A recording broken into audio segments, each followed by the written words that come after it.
esposto in difesa del Giuliano, in ordine alle conclusioni si riporta ovviamente anche alle eccezioni già formulate alle udienze del 15 febbraio e del 7 aprile 2021, rigettate quella del 15 febbraio dal Tribunale in pari data e quella del 7 aprile invece rigettata il 9 aprile, che comunque vengono richiamate e al quale si riporta.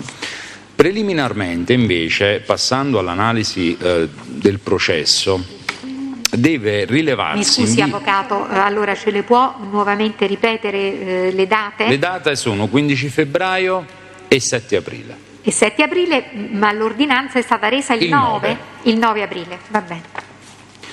Passando invece all'attività che abbiamo compiuto nel corso del processo, devo evidenziare che sussiste in via preliminare una causa di inutilizzabilità degli atti. Invero, la difesa ha più volte analizzato il fascicolo processuale non rinvenendo alcun provvedimento di iscrizione al modello 21 a carico del Giuliano e né ho rinvenuto alcuna richiesta di proroga e di autorizzazione dell'attività investigativa, che in questo caso deve ritenersi circoscritta ad 1 anno. Ed allora ci si pone un interrogativo: come si fa a ritenere utilizzabili tutte quelle attività captative e dichiarative nei confronti del Giuliano Giovanni? Quindi sussiste ovviamente una violazione dell'articolo 405 e 406 del Codice di procedura penale e in funzione di tanto quindi se ne eccepisce l'inutilizzabilità, perché io ho visionato quelli che sono gli accertamenti e i provvedimenti esistenti, ovvero aggiornamento dell'iscrizione della notizia di reato dell'11 settembre 2017, ordinanza di proroga dei termini delle indagini del 18 marzo 19, richiesta di proroga delle indagini del 26 febbraio 19, iscrizione al modello 21 del 2 marzo 18, numero 5 provvedimenti di iscrizione al modello 21 dell'11 settembre 17, ordinanza di proroga delle indagini del 12 settembre 18, richiesta di proroga delle indagini del 5 settembre 18, ordinanza di proroga del 12 settembre 18, sempre delle indagini, ulteriore richiesta di proroga del 5 settembre 18, iscrizione al modello 21 del 29 marzo 17, ordinanza di proroga del 12 ottobre 17, richiesta di proroga delle indagini del 5 ottobre 17, elenco degli identificativi degli indagati del 4 ottobre 17, numero 17 provvedimenti di iscrizione al modello 21 del 26/10/16, ordinanza di proroga delle indagini del 31 marzo 17, richiesta di proroga delle indagini del 28 marzo 17, iscrizione al modello 21 del 18 febbraio 19, nell'ambito però del procedimento penale numero 26756/18, riunito invece poi al 16333/16 che è l'attuale. Non si rinviene in nessuno di questi provvedimenti l'iscrizione al modello 21 a carico del Giuliano e né si rinviene la richiesta di proroga delle indagini e di ovviamente il provvedimento consecutivo di autorizzazione da parte del GIP. Quindi in tal senso sussiste una problematica di inutilizzabilità di tutte le attività investigative nell'ambito del dibattimento, perché tali attività non possono essere utilizzate in questo processo. In subordine, qualora si ritenesse che l'iscrizione sia ovviamente all'esito della chiusura dell'attività investigativa, noi dobbiamo fare, quindi in via principale si recepisce l'inutilizzabilità di tutti gli atti, ma in subordine la difesa conosce quella giurisprudenza in base al quale si può iscrivere anche all'esito di un'attività investigativa, va bene? Però noi dobbiamo retrodatare al momento in cui si ha conoscenza dell'interesse investigativo nei confronti di una persona, ovvero noi abbiamo conoscenza di un dato oggettivo, quello che è la richiesta di intercettazione fatta sull'utenza di Giuliano Giovanni. Vuol dire che da quella data l'interesse investigativo nei confronti del Giuliano è sorto agli inquirenti, tant'è che nella data del 9 marzo del 2017 il PM chiedeva al GIP di autorizzare le intercettazioni. Secondo la lettera del codice, noi dobbiamo ritenere il termine di un anno e quindi al 9 marzo 2018 dobbiamo ritenere le indagini scadute, oltre il quale, se non vi è ulteriore provvedimento subordinato ad una richiesta di proroga, tutte le attività successive devono ritenersi inutilizzabili nel dibattimento.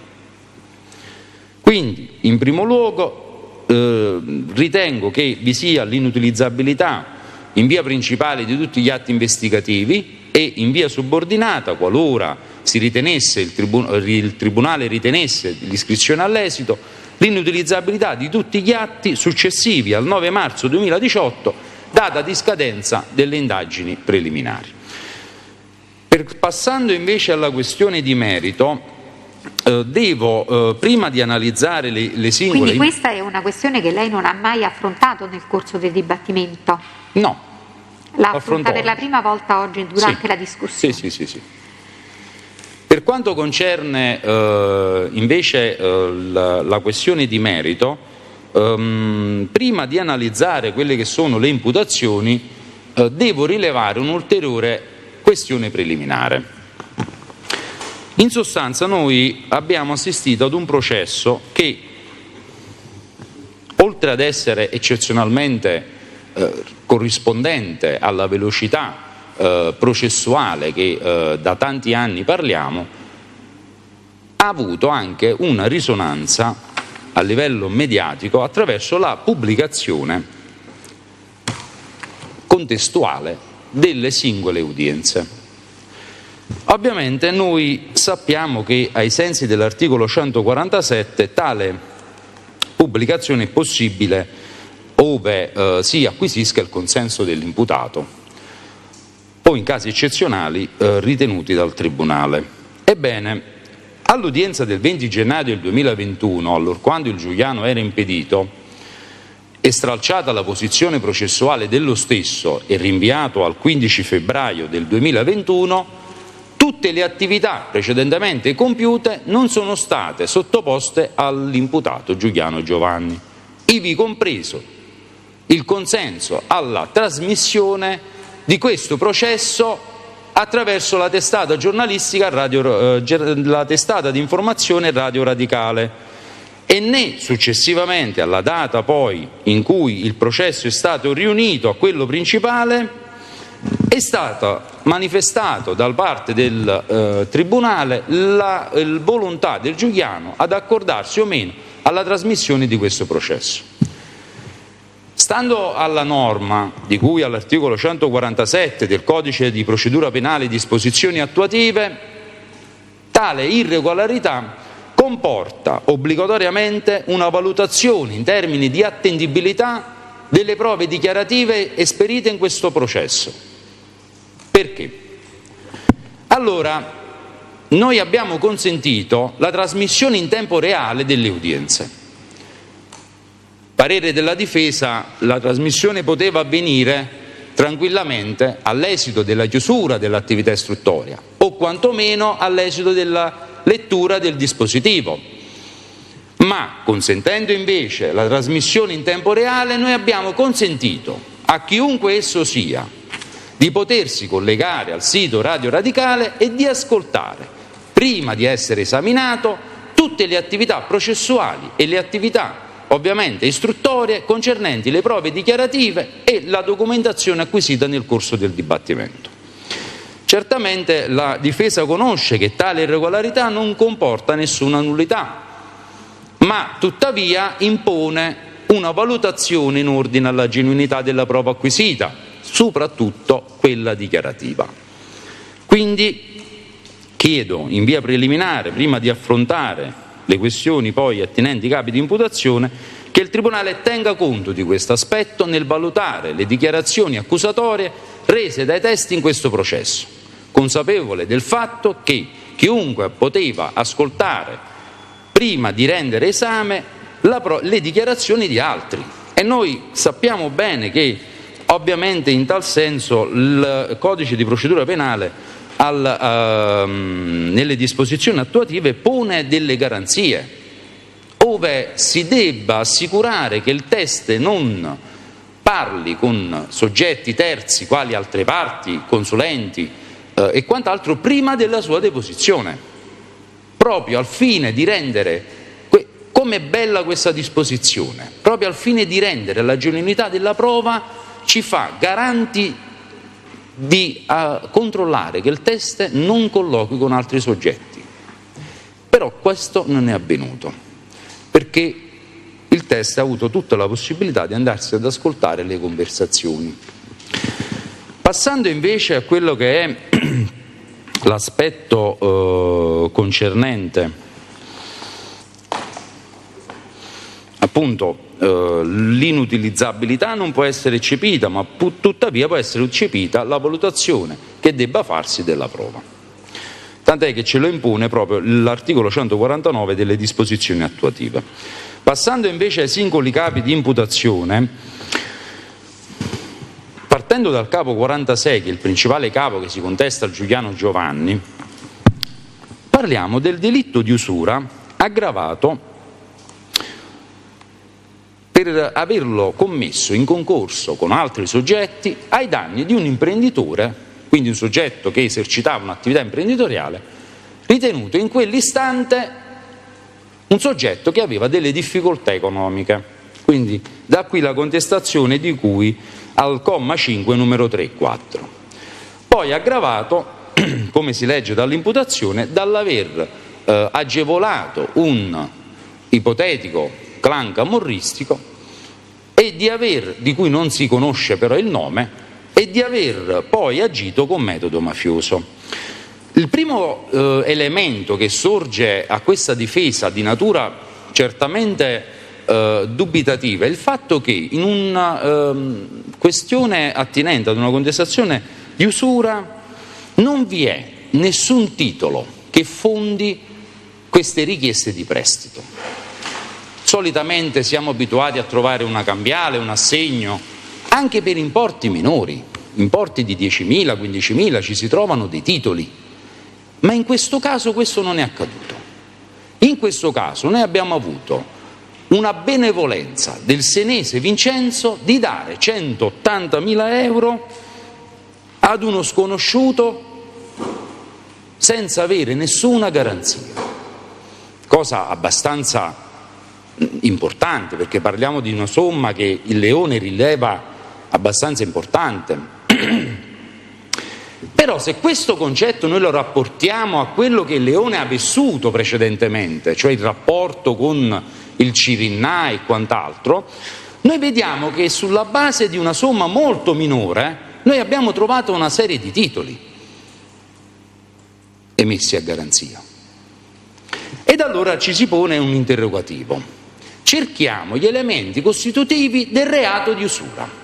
Andiamo a comprendere se effettivamente ci sia una situazione alla base diversa che forse fino ad oggi la difesa non ha ancora affrontato. Comprendiamo come dall'analisi di tutta l'attività vi sia una vera improspettibilità e incontestabilità di questo reato di usura. Allora partiamo dall'analisi della intercettazione, appunto dove il RIT, il 2842 del 22 settembre del 2017, dove addirittura si contesta nell'usura di aver favorito il senese Vincenzo nell'accompagnarlo in auto. Allora, fare da accompagnatore, noi l'unica telefonata che abbiamo è quello che ho citato, cioè la 2842, dove si rileva che il Giuliano era in qualità di passeggero e non si rileva nemmeno che fosse lui a prendere l'auto. C'è una telefonata dove Giuliano Giovanni, in qualità di passeggero, contatta il Leone e lo informa di una spia che è comparsa sull'auto, cioè sul quadrante dell'auto. Sulla base di questa telefonata riteniamo che il Giuliano Giovanni abbia favorito, accompagnando il senese agli incontri, dove emerge chiaramente che era passeggero. Io ovviamente lascio a voi le valutazioni, perché la difesa ritiene che in questo caso non possa contestarsi tale condotta. Ma andiamo avanti. Allora, dobbiamo analizzare quello che è il contenuto del verbale del 17 marzo del 2021, da pagina 3 a pagina 72, quello che attiene alla dichiarazione resa nel dibattimento da Leone Antonio. Allora, in particolare il Leone Antonio viene analizzato in questo processo, viene esaminato in questo processo, e prima di valutare le dichiarazioni rese noi dobbiamo valutare la persona che le rende, perché dobbiamo fare una valutazione intrinseca della persona, poi intrinseca degli atti ed estrinseca rispetto ai riscontri di cui alle dichiarazioni. E quindi analizziamo la persona del Leone Antonio, parte offesa. Faccio riferimento che ove dicessi Leone, nel corso della conclusione è sempre intesa la parte offesa Leone.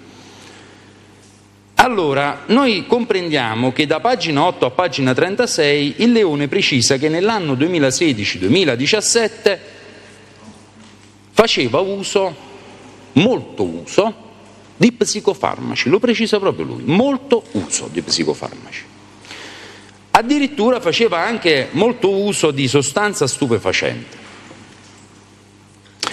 Discorriamo di un soggetto che nel 2016, attenzione 2016, discorriamo, le contestazioni qui iniziano dal marzo del 2017, invece qua discorriamo nel 2016, aveva tentato il suicidio. Discorriamo di un soggetto che è amministratore di una serie molteplici società ai quali su domanda della difesa non ha saputo riferire i propri compiti. Tale circostanza ci induce a ritenere che l'intestazione era di fatto e non effettivamente operante, perché una persona che opera in una società ricorda certamente il compito che ha esperito. Quindi due sono le cose: o non l'ha esperito o l'assunzione di tali sostanze sia stata talmente grave da comportare appunto delle situazioni di vuoti mentali. Andiamo avanti.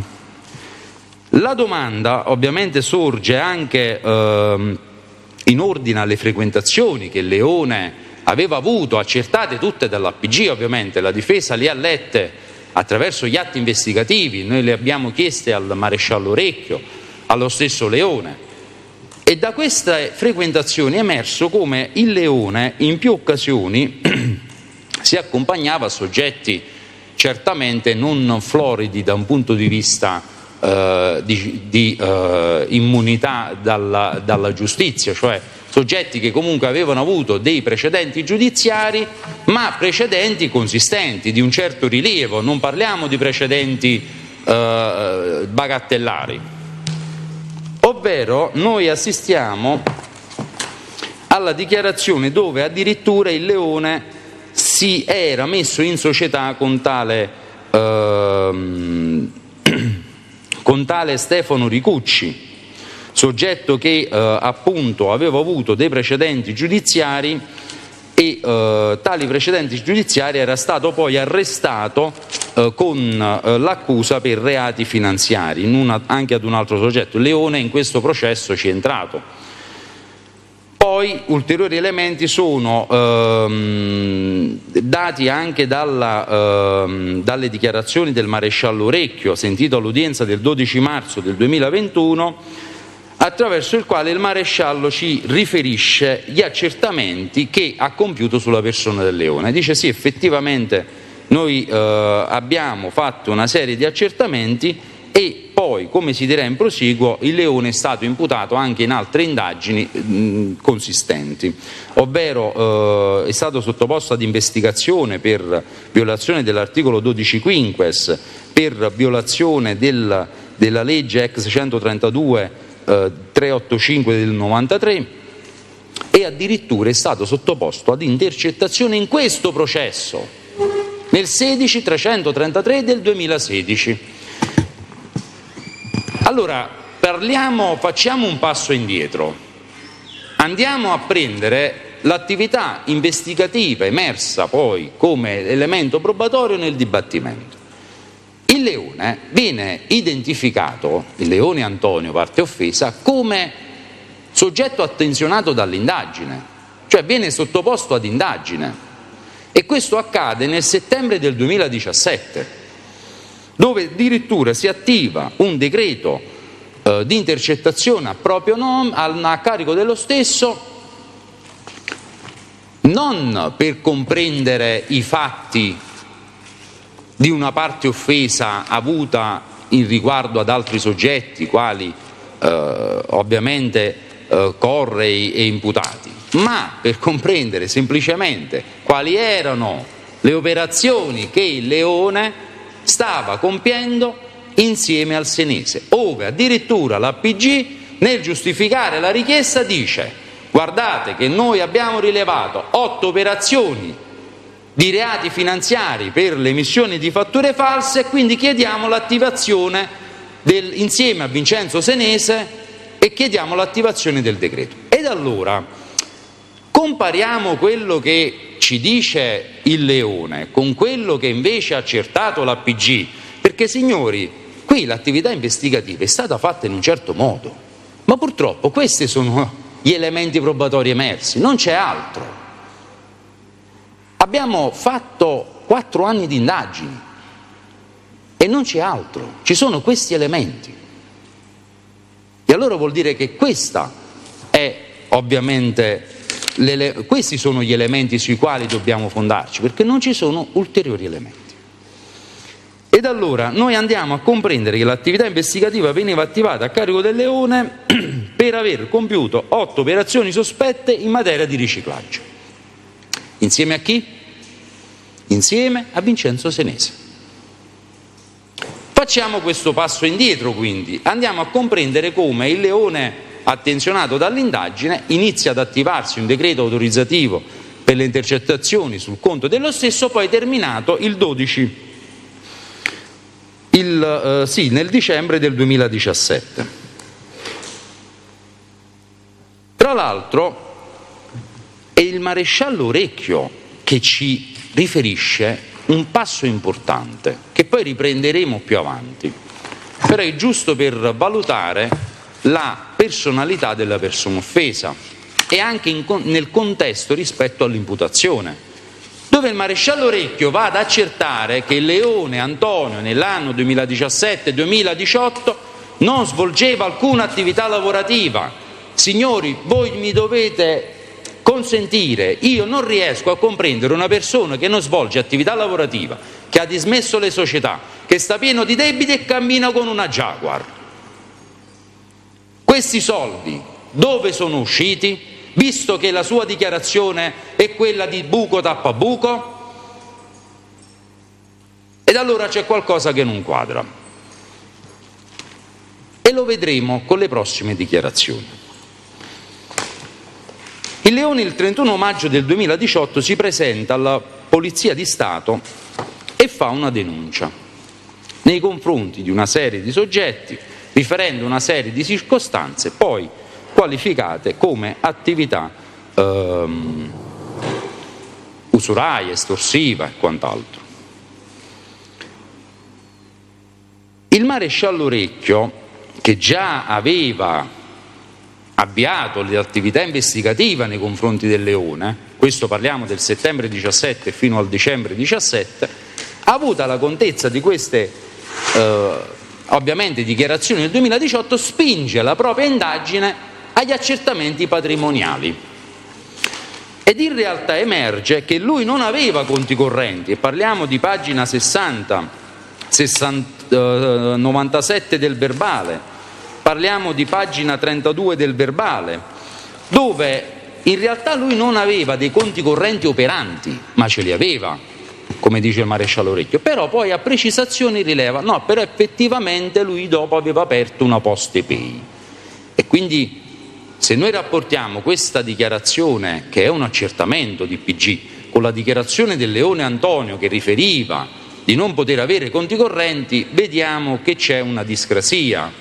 Cioè, da una parte è stato accertato oggettivamente che è stata aperta una PostePay, quindi vuol dire che una PostePay, queste qua nuove, hanno il conto corrente e quindi vuol dire che i rapporti bancari li si poteva avere tranquillamente. Andando oltre, noi comprendiamo come effettivamente il Leone ci viene a dire di non poter operare sui propri conti e quindi ci sovviene in via diretta l'idea che il soggetto era impossibilitato ad operare. Ma non è così, perché proprio il dubbio insinuato da tutta questa pregressa lettura alla difesa ha dato uno spunto di ricerca nel materiale probatorio, andando appunto a controesaminare il Leone su quelle che erano le situazioni che avevano dato luogo alle disponibilità economiche.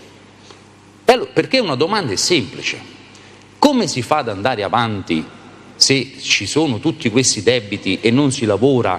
Il Leone dice dal 2015, quindi non sono pochi anni, dal 2015 al 2018 sono 3 anni, uno stile di vita altamente dispendioso, e ci si pone il problema. E noi comprendiamo come in realtà il Leone Antonio operava sui conti della propria madre, Giacomelli Maria Antonietta, pagina 60 del verbale, di cui sono stati esibiti gli estratti conto. E dagli estratti conto noi vediamo una movimentazione che arriva addirittura a 1 milione di euro. Vediamo una movimentazione sulla vendita di un immobile che Leone ci viene a dire qui in udienza che era pari a circa 180.000 euro. Leone riferisce che la vendita sarebbe avvenuta nel 2016. Signori del Tribunale, io vi faccio presente, ma la vostra attenzione non è da meno, che dagli estratti conto gli assegni per l'incasso della somma dell'immobile sono di marzo del 2017. Questo lo dobbiamo ricollegare con il capo di imputazione, dove parte da marzo del 2017, dove Leone riferisce di aver avuto la prima tranche perché era stato di bisogno da marzo del 2017. Ma non è finita qui, perché noi comprendiamo come effettivamente invece il Leone aveva operato a fine del 2016 anche su un altro conto, non solo su quello della madre, ma anche su quello del padre, andando addirittura a falsificare la firma, appropriandosi di 274.000 euro. Allora noi dobbiamo valutare e sommare i 274 con i 180 e noi comprendiamo che tra fine 2016 ed inizio del 2017, ovvero da marzo del 2017 in poi, Leone Antonio era in possesso di una somma di 450.000 euro a fronte di un debito da lui dichiarato di 40-50.000 euro, mi sembra che era quello con gli altri soggetti. Quindi abbiamo delle somme consistenti, importanti. Non si comprende dove sta questo stato di bisogno. Ma andando ancora oltre, quindi questo poi vi dirò perché tutti questi piccoli spunti. Andando ancora oltre, noi comprendiamo come in realtà il Leone Antonio non si avvale solamente del padre e della madre per operare, ma è molto scaltro, una persona molto scaltra che si avvale anche di altri conti, quelli del Maserotti Benvenuto Massimo e del Monacelli Claudio, pagina 32 del verbale. Infatti il maresciallo Orecchio nelle pagine successive rileva che in realtà il Leone operava attraverso conti di terze persone, ma questa circostanza noi la sappiamo già dall'indagine. Tra l'altro è lo stesso Leone che ce lo conferma in udienza.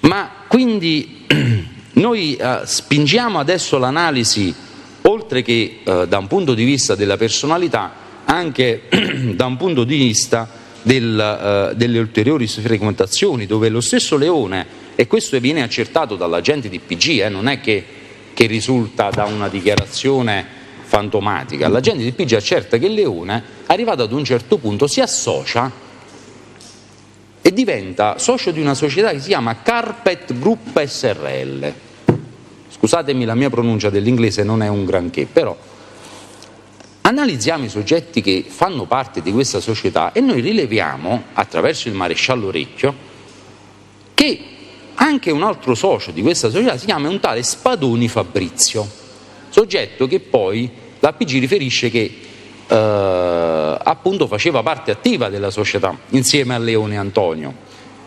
Signori, lo Spadoni Fabrizio, come riferito anche dal test di PG, è stato condannato per omicidio volontario, sequestro di persona e porto abusivo d'armi. Pagina 55 del verbale.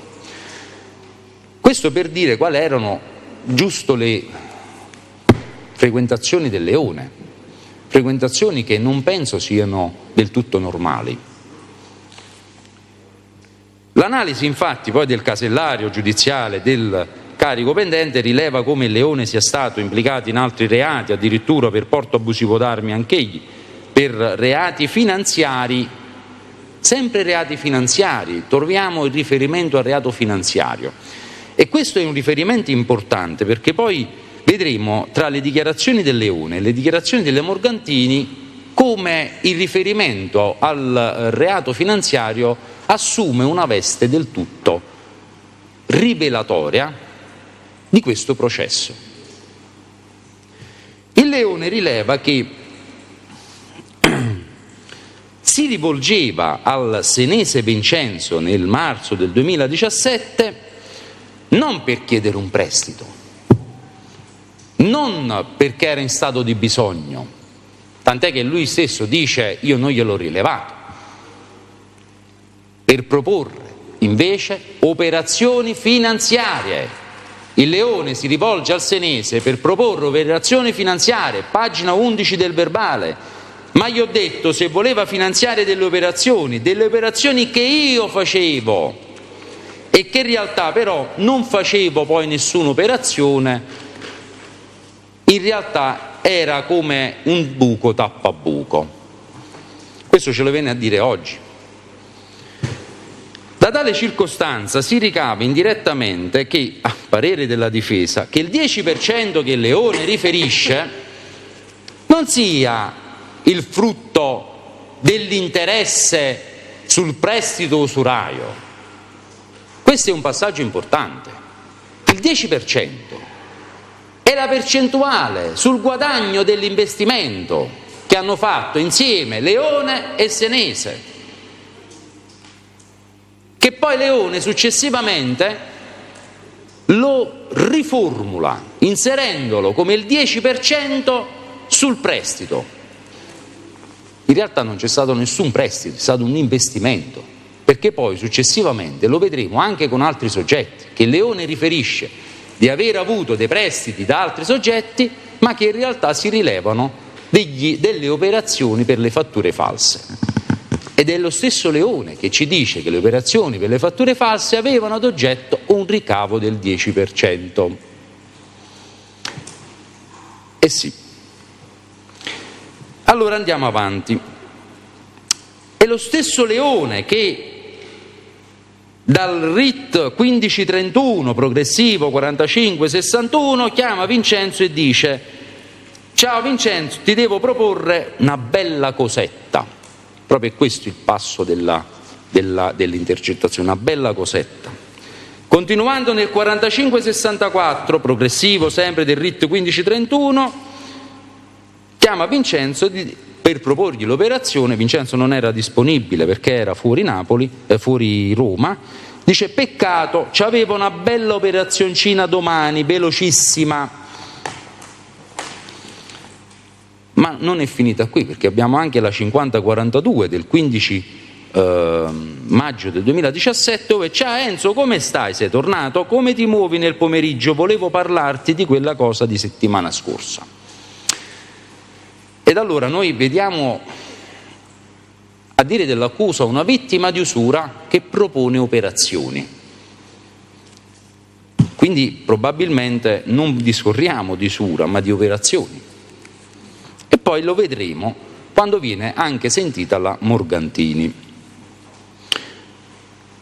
Andiamo un attimo, facciamo un passo indietro in ordine alla conoscenza del Leone di chi era Vincenzo Senese. Leone riferisce che non ha mai saputo da Vincenzo Senese chi in realtà fosse, non l'ha mai proferito, tant'è che a domanda del tribunale se Vincenzo Senese avesse mai fatto riferimento a bocche da sfamare, lo stesso dice no. Ma anche a domanda della difesa su come aveva appreso chi era Vincenzo Senese o chi era il padre, lui dice da Google. Quindi come se Google fosse un strumento di informazione concreta e certa. Qui si scambia l'informazione che può essere, non dico quella giornalistica, ma che può essere anche, diciamo, un'informazione esperita da chiunque esso soggetto, senza sapere qualità, senza sapere meriti, e noi andiamo a scambiare quell'informazione per un'informazione certa. Quindi lui sa di chi è Vincenzo Senese da Google. Infatti dice a pagina 9 e 10 del verbale, non è difficile saperlo, basta cliccare su Google e insomma esce tutto. È come se Google fosse lo SD della polizia, un po', per il privato, no? Dall'altro comprendiamo come in realtà non è stata mai fatta nessuna minaccia a Leone Antonio, perché da pagina 12 del verbale, ove lo stesso rileva questo fantomatico gesto di mimare con le mani una pistola, rileva sì, vabbè, ma me lo disse in modo scherzoso, me lo disse con fare non minaccioso, precisa. Quindi questo che cosa vuol dire? Che la ipotetica vittima non l'ha percepita la minaccia e non c'è mai stata, perché lui la rileva con fare non minaccioso.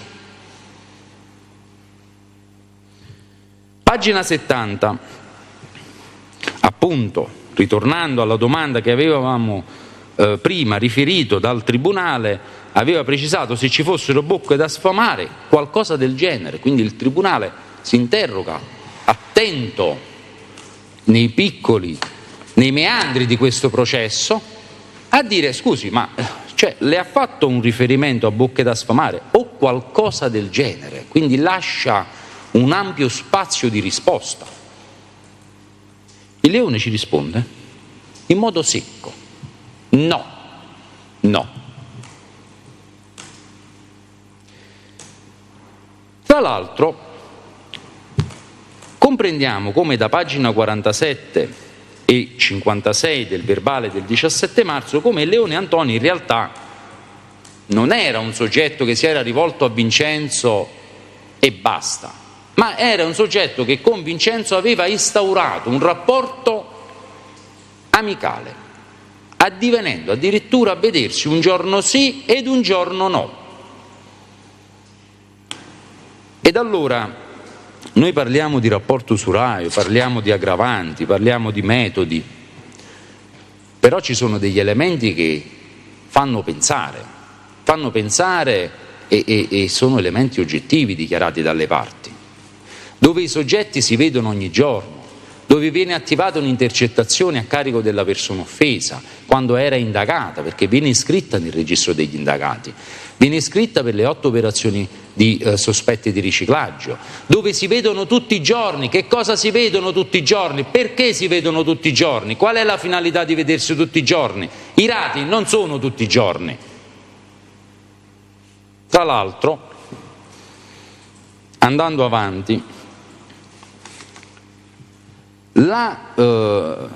infatti proprio questo è il passo che la ricostruzione delle dazioni di denaro, degli ipotetici interessi, è molto nebulosa, dove il PM addirittura, ovviamente dominus dell'indagine e ben conosce tutte le attività investigative, arrivato a un certo punto trova le dichiarazioni rese in modo talmente che appunto deve fare a pagina 15 una contestazione, pagina 17, 18, 19, 20, 21, 25, una serie di contestazioni, pagina 12 due contestazioni, pagina 14 due contestazioni. Cioè parliamo di un esame fatto sulle contestazioni. Quindi c'è una questione qui da affrontare in ordine a quella che era anche la personalità del Leone Antonio, della sua vita pregressa, dei stupefacenti assunti, dei psicofarmaci assunti, e tant'è che si rilevano una serie di discrasie importanti nel narrato della persona offesa. Tra l'altro andiamo a comparare però quelle che sono le captazioni, perché è importante capire, e anche la Procura ha cercato di capire, i giorni in cui si sarebbero verificate le dazioni di denaro e i giorni in cui si sarebbe verificata la restituzione dell'interesse, perché è un elemento importante per comprendere anche il tasso applicato, perché ovviamente c'è bisogno di riscontri.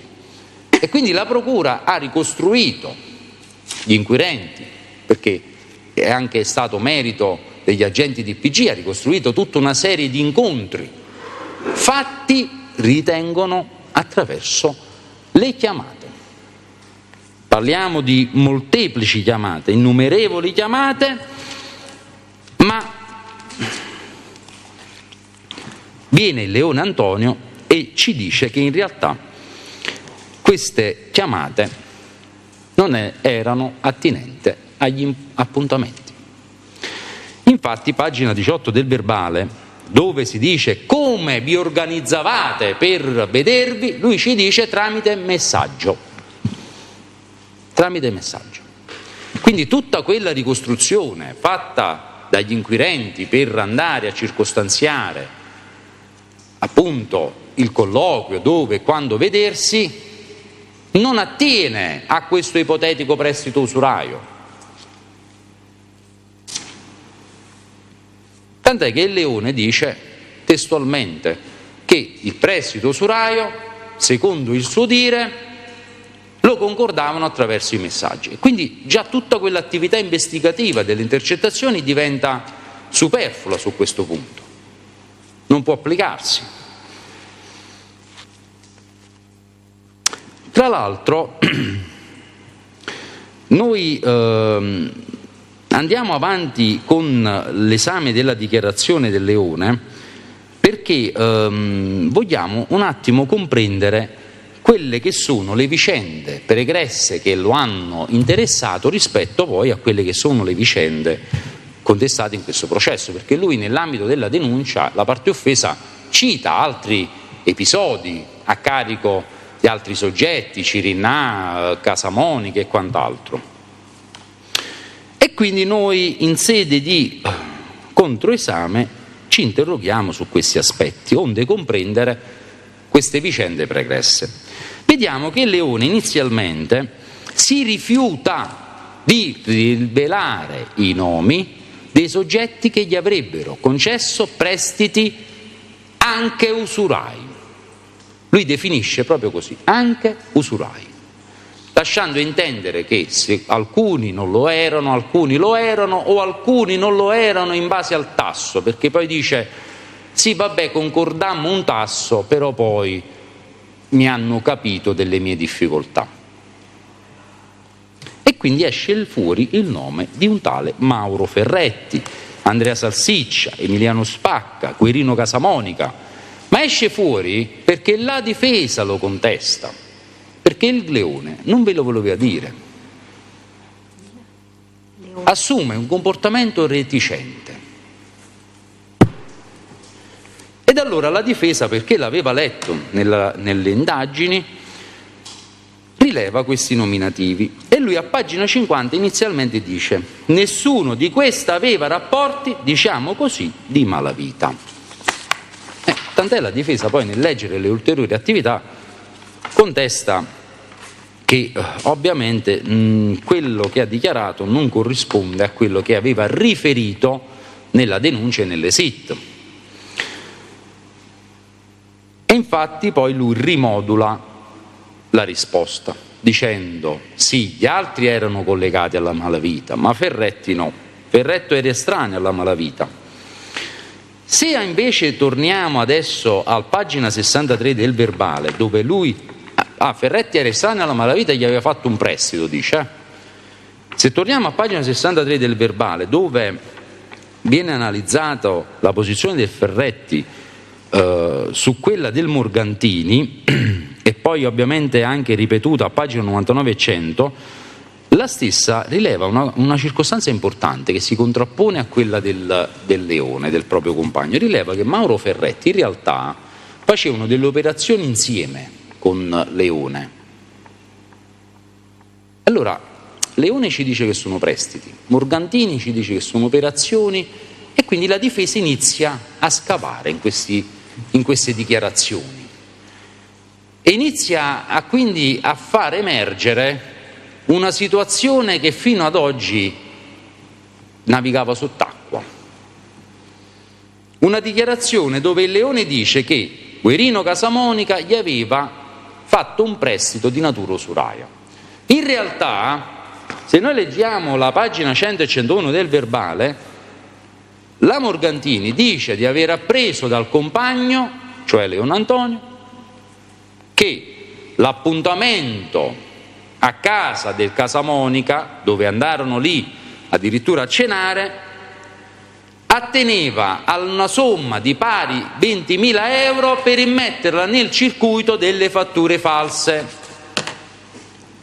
Tant'è che poi la difesa a Leone fa una precisazione, dice scusi, ma ce lo può spiegare queste fatture false come funzionavano? E lui ci dice come funzionava e ci dice anche la percentuale, il 10%. Quindi ritorna questo 10%. Quindi emerge anche un'ulteriore circostanza poi, che noi possiamo dire, vabbè, potrebbe essere il Ferretti, potrebbe essere il Casamonica, ma andiamo avanti, vediamo se effettivamente queste dichiarazioni trovano riscontro in altre dichiarazioni, quindi facciamo il riscontro incrociato e comprendiamo come la Morgantini si spinge oltre. Dice, guardate che quando poi Leone si rese irreperibile, pagine 88, 89, 90 e 92 del verbale, vennero a casa mia 2 soggetti di origine napoletane, un tale Salvatore ed un altro soggetto. Tale Salvatore, in realtà, che viene dagli inquirenti attribuito come inviato dal Vincenzo, in realtà chiarisce la Morgantini, dice no, guardate, quello venne a casa, su domanda della difesa, venne a casa perché voleva il Leone, ma lo voleva perché in realtà Leone gli aveva fatto una truffa di 40.000 euro. Lui e il Maserotti Massimo Benvenuto. Tant'è che, non trovando Leone, volevano essere accompagnati a casa del Maserotti. E lo dice la Morgantini. E quindi si tratta di una truffa? No, Leone dice no, si trattava di un prestito che lui poi ha utilizzato a suo dire per darli al coimputato Barretta nell'occasione della richiesta, dice, di Vincenzo. Ma in realtà questa è la dichiarazione del Leone, ma il riscontro dice tutt'altro, perché dice che questi 40.000 euro non sono stati dati in prestito, e lo dice la Morgantini di averlo preso direttamente da questi 2 soggetti napoletani che non erano stati inviati da nessuno. È una circostanza che si trovano lì in quel momento, circostanza data dal fatto che questi soggetti avevano fatto delle operazioni con il Leone Antonio. E quali operazioni? Noi lo chiediamo alla Morgantini. La Morgantini dice delle operazioni, delle fatture false. E non avendo ricevuto riscontro perché il Leone si era reso irreperibile, ovviamente loro andavano cercando i soldi che avevano investito, tra virgolette, illecitamente nell'operazione delle fatture false. Però intanto Leone ci dice che è un prestito usuraio. Quindi vediamo che il Maserotti assume anche un'altra valenza nell'ambito processuale, quindi ha una visione della difesa risulta molto vicino a Leone, tant'è che lui poi utilizza i conti correnti di Maserotti per operare. Questa premessa è importante per chiarire la posizione del concorrente, perché è ovvio che noi dobbiamo comprendere anche il reato principale per poi discorrere del concorso della persona nel reato, di andare a vedere qual è l'apporto causale che la persona ha fornito per la realizzazione dell'evento, perché il tutto si circostanzia lì, l'apporto causale. Qual è?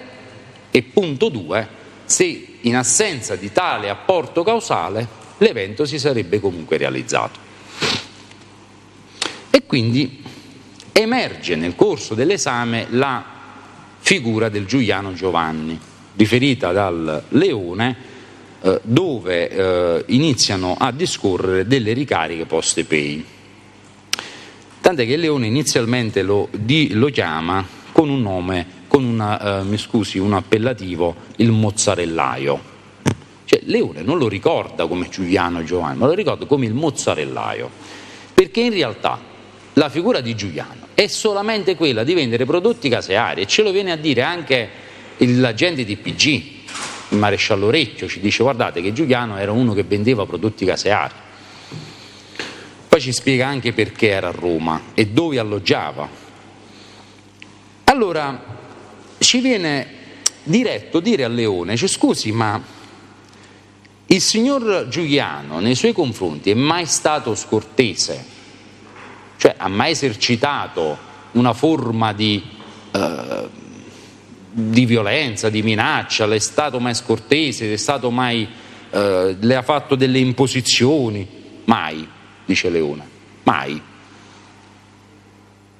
Questo lo leggiamo a pagina 52. E quindi rileva che lo stesso Giuliano si è sempre posto con una modalità normale, amichevole, senza aver nessun interesse a tutto ciò. Tra l'altro, pagina 53, 54 e 55, il Leone rileva un dato importante, che noi questo lo conosciamo già dall'indagine, questo dato, dove su domanda dice: scusi, ma quando lei si vedeva con Vincenzo in questi ipotetici incontri di natura usuraia, che poi erano incontri un giorno sì e un giorno no, quindi quando si vedevano non parlavano di questo, ma anche di altro, penso ovviamente, essendo un giorno sì e un giorno no, non penso che i rati avvenivano un giorno sì e un giorno no, quindi questo andrebbe chiarito e spiegato. Il Leone dice: guardate che ad ogni consegna di denaro il senese era sempre solo, e quindi l'apporto di Giuliano non era presente all'accordo usuraio. E voi sapete, il Tribunale ben conosce quanto è importante l'accordo sul reato di usura, perché già da lì si circostanzia la consumazione del reato. Non era presente al momento in cui si davano le tranche successive. Non era presente nel momento in cui si sarebbero percepiti i 10% che ipoteticamente si dicono interessi usurai, e non si dice che erano invece le percentuali sulle operazioni finanziarie. E quindi non era mai presente Giuliano. Infatti lo dice proprio Leone.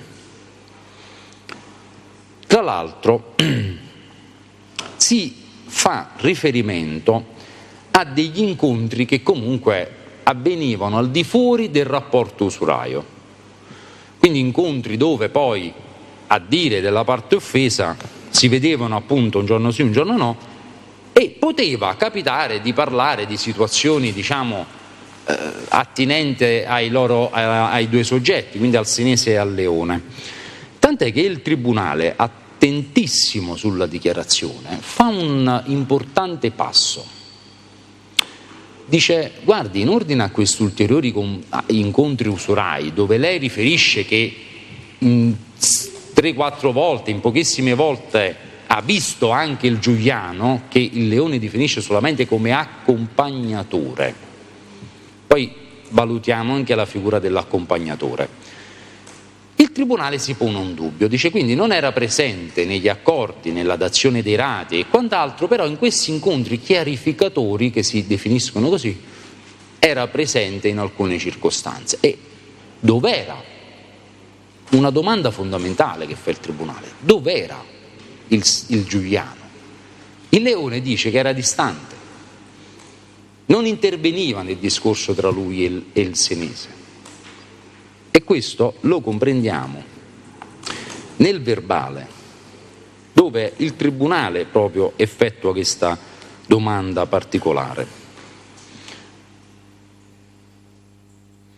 Quindi noi abbiamo un soggetto che concorre nel reato, non ha partecipato all'accordo, non ha dato rate, ricevuto interessi, in ulteriori incontri era distante, e lo imputiamo nel processo per aver in poche occasioni prestato il telefono al Vincenzo Senese, ma non Vincenzo Senese, ma Vincenzo Senese cugino. Allora noi dobbiamo un attimo fare una precisazione. Se Giuliano Giovanni è il cugino di Vincenzo Senese, se Giuliano Giovanni è a Roma per vendere la mozzarella, e se il cugino di Giuliano Giovanni, ovvero il Vincenzo Senese, gli chiede di prestargli il telefono, e se Giuliano Giovanni non ha mai partecipato alle conversazioni, e se Giuliano Giovanni ha visto sempre insieme il Leone e il Senese, tant'è che erano andati addirittura a mangiare insieme con le rispettive compagne, emergendo questo rapporto amicale, quale male poteva mai esserci nel prestare il telefono al cugino? Io non comprendo dove sta la prova della conoscenza da parte del Giuliano di questo ipotetico accordo usuraio. Il cugino gli chiede il telefono, glielo presta. Non si va a pensare, in funzione di tutto quanto appena detto, che vi fosse quello che poi dichiarava il Leone, che tra l'altro vediamo che è del tutto contrastante con la dichiarazione del Morgantini. Ma appunto noi andiamo a rilevare le motivazioni poi per le quali il Leone si sarebbe rivolto al Vincenzo Senese per avere un prestito usuraio, e le motivazioni sembrano del tutto assenti, perché in realtà, come abbiamo detto prima, il Leone Antonio a marzo del 2017 era in possesso di una somma di 450.000 euro e chiede in prestito 20.000 euro. A me non pare logica la questione.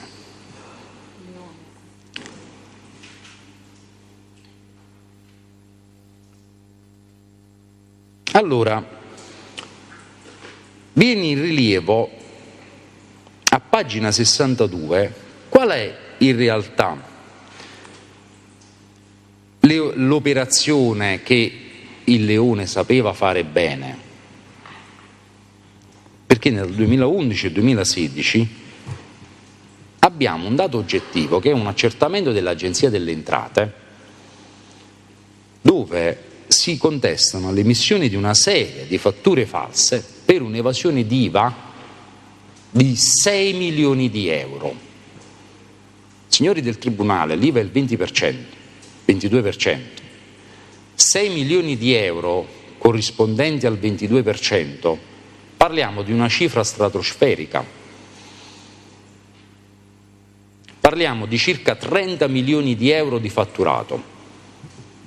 Una persona che fa 30 milioni di euro di fatturato nel 2016 va a chiedere 20.000 euro in prestito usuraio. Queste sono delle argomentazioni logiche, però fanno capo a dei riscontri in ordine alle prove dichiarative e documentali acquisite nel processo. E noi da qui dobbiamo trarre una linea logica e interpretativa di tutte queste prove.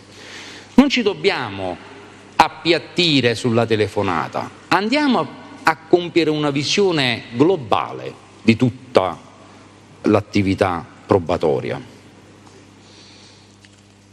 Pertanto noi rileviamo come il Giuliano non aveva nessun interesse, tra l'altro soggetto che si occupava della vendita, come abbiamo già precisato, dei prodotti caseari.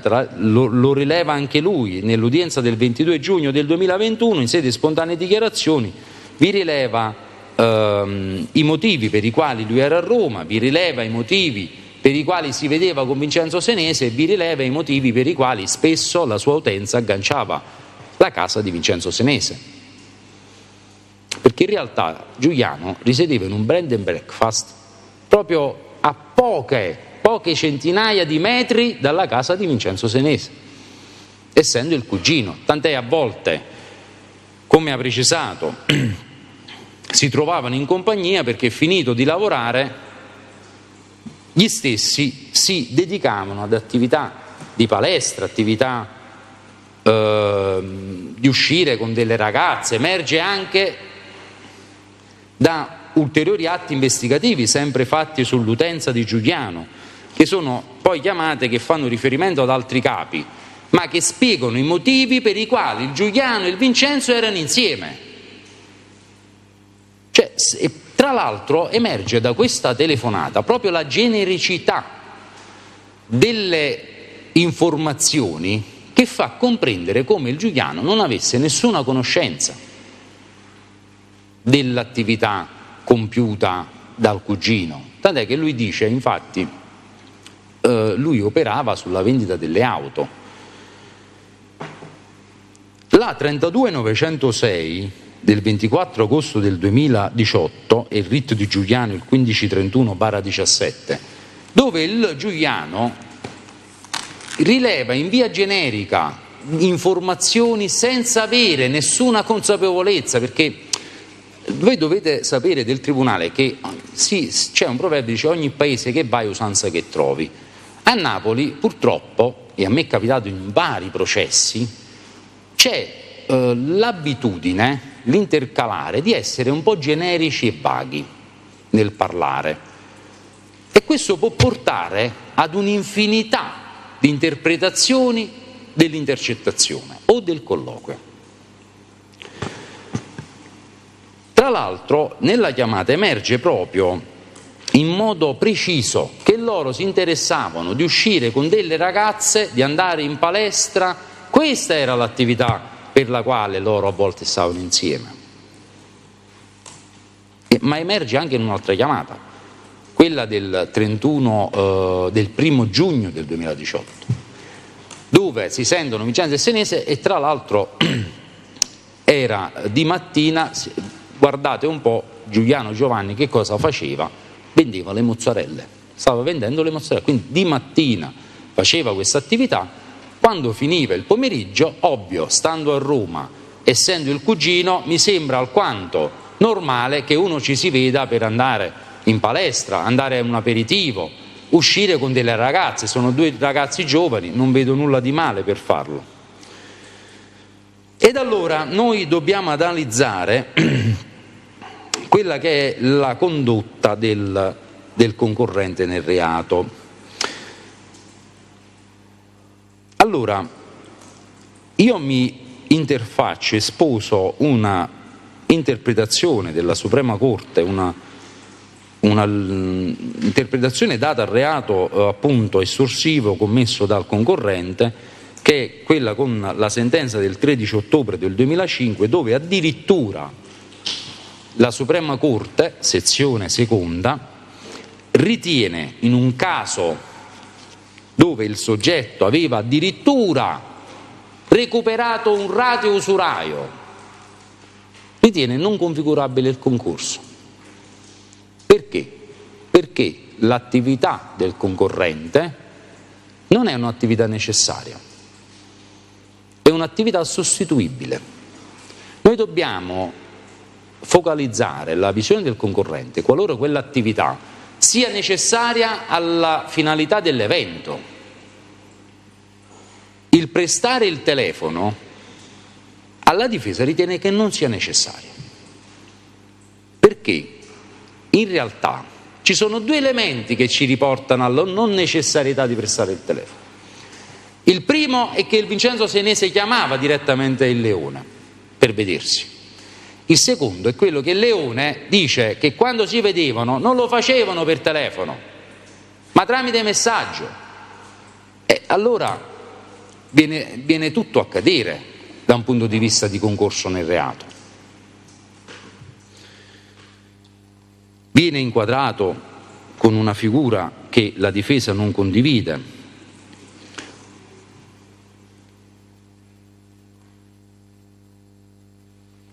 Allora, per quanto poi concerne appunto le dichiarazioni del maresciallo Recchio, come dicevamo prima, in ordine ai motivi per i quali il Giuliano era a Roma, ce li dice il maresciallo, li ha accertati. Ci dice: Giuliano era a Roma, si vendeva prodotti caseari, risiedeva in un B&B in zona Anagnina, se non vado errato, comunque a poca distanza dall'abitazione di Vincenzo Senese. Tant'è che il maresciallo su domanda dice: ma lei ha accertato il grado parentale? Dice: vi preciso, però ricordo che sia il cugino. Quindi per tale capo di imputazione noi abbiamo degli elementi importanti da rispettare. Noi abbiamo la promessa di denaro, il corrispettivo della prestazione, l'interesse. Per il concorrente abbiamo il rapporto e l'apporto causale all'evento, senza il quale l'evento non deve realizzarsi, perché altrimenti non parliamo di concorso. Tra l'altro io non comprendo dov'è l'elemento psicologico del reato di colui che non conosce l'accordo, non conosce le attività poste alla base, non conosce ed è il cugino, presta il telefono. Non comprendo l'elemento psicologico dove lo si può provare.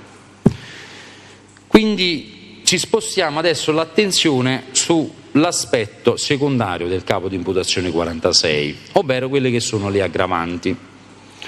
Signori, io mi avrei aspettato almeno un'usura non aggravata, perché questi sono elementi che sono emersi nell'indagine, non sono emersi in dibattimento, ma comprendiamo come l'usura sia aggravata dal comma 5, numero 3 e 4, oltre che poi dall'articolo 7, ex articolo 7, 416 bis 1, che poi faremo un capitolo a parte.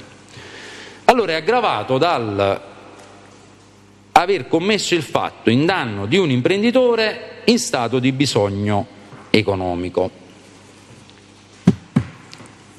Come già ho detto prima, è lo stesso Leone che dice che dal 2015 in poi non lavorava più. Il maresciallo Recchio accerta attraverso i dati finanziari, bancari, che dal 2016 non vi erano più attività sui propri conti. Il Leone riferisce che dal 2015 in poi, su domanda, come viveva, dice si occupava appunto delle fatture false. E voi mi definite imprenditore chi si occupa delle fatture false? Io non lo vedo in tal senso, perché se così fosse vuol dire che noi abbiamo scoperto un'altra ipotesi di reato, di un soggetto che si trova in uno stato di difficoltà economica. Io non comprendo quale possa mai essere la difficoltà economica di un soggetto che cammina con una Jaguar e che ha a disposizione a marzo del 2017 450.000 euro, perché penso che queste difficoltà economiche, non voglio essere sarcastico, ma potrebbero interessare a parecchi soggetti italiani, cioè essere in difficoltà economica ma avere 450.000 euro liquidi e una Jaguar sotto.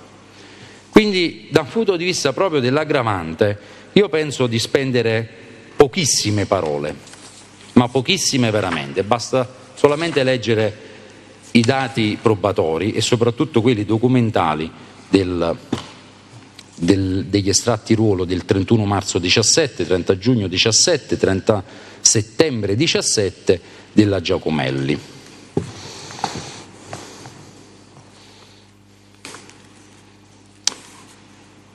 Appunto, come rilevamo prima, non vi è quindi alcun elemento che vada a confortare un imprenditore, l'aggravante dell'essere un imprenditore, quindi di aver commesso il fatto nei confronti di un soggetto che esercita un'attività imprenditoriale, e né di aver commesso il fatto nei confronti di un soggetto che versa in uno stato di bisogno. Questo ce lo dice anche l'agente di PG nel verbale del 12 marzo 2021, dove il maresciallo Orecchio appunto fa accertamenti e dice che non svolge alcuna attività particolare all'atto del 2017-2018, quindi nell'anno intero 2017 e anche in quello successivo 2018.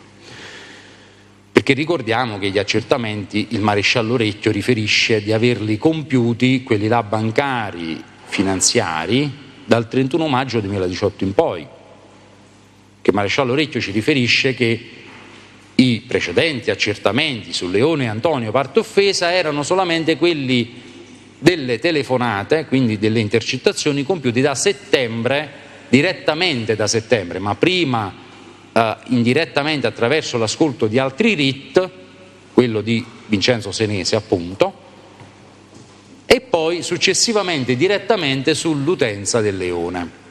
Poi dopo rileva di non aver rilevato attività investigative di interesse, quindi si chiude il RIT. All'esito della denuncia del Leone del 31 maggio si compiono questi accertamenti. Quindi noi abbiamo un arco temporale quantomeno pari a tutto il 2017 e il 2018. Quindi per tale capo di imputazione la difesa ritiene che non vi siano gli elementi per contestare al Giuliano Giovanni un concorso nel reato e non vi sono elementi né per contestare l'aggravante del comma 5 numero 3 e 4. Vi ripeto, tutti i capi sono aggravati dal 416 bis 1, lo riserveremo all'ultimo per tutti i capi. Passiamo invece al capo 48. Nel capo 48 si contesta al Giuliano il concorso in estorsione aggravata dal 628,3 numero 1 e poi dal 416 bis 1. Qui sull'aggravante c'è una particolare fulminea oggettività di impossibilità di contestazione. Allora, si contesta a Giuliano di aver concorso con Vincenzo Senese nell'aver estorto l'auto Jaguar a Leone Antonio. L'auto Jaguar che, se non vado errato, dovrebbe essere, come rilevato nel dibattimento, sì, la FD318BL targata. Dall'esame delle intercettazioni sono tutte riportate nel RIT 1531, ovvero la 5053, la 5078, quindi ripeto 5053, 5078, 5208, 5209, 5210, 5238, 5247, 5873, 12060, 12408, la 14732, la 18936, la 20414 del RIT 1531 e la 2482 del RIT 1532, le analizzate tutte per capire se effettivamente vi fosse un'intercettazione dal quale emerge che Giuliano ha chiesto a Leone la macchina. Nessuna. E l'unica intercettazione dove emerge che appunto il Leone, dove emerge appunto che il Giuliano era all'interno dell'auto, è quella che abbiamo citato prima, dove era in qualità di passeggero. Tant'è che in ordine proprio a tale capo di imputazione A pagina 34, al fine di comprendere se la parte offesa nel verbale del 17 marzo, parlo di Leone Antonio,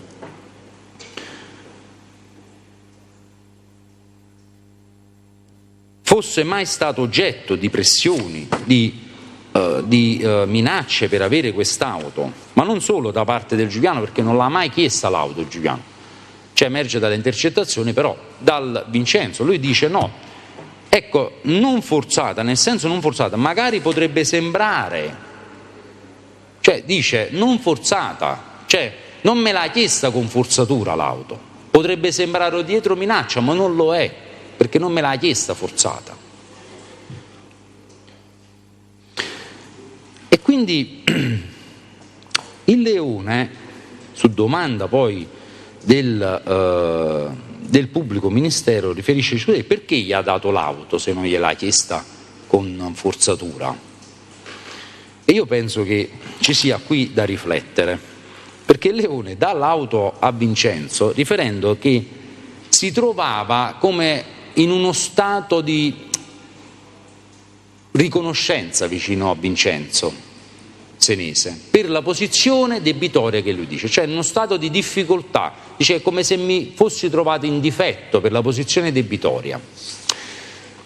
E quindi qui abbiamo un elemento fondamentale, perché non c'è nessun elemento da parte del Vincenzo Senese teso a imporre, limitare in alcun modo la libertà di autodeterminazione della parte offesa nella consegna dell'auto.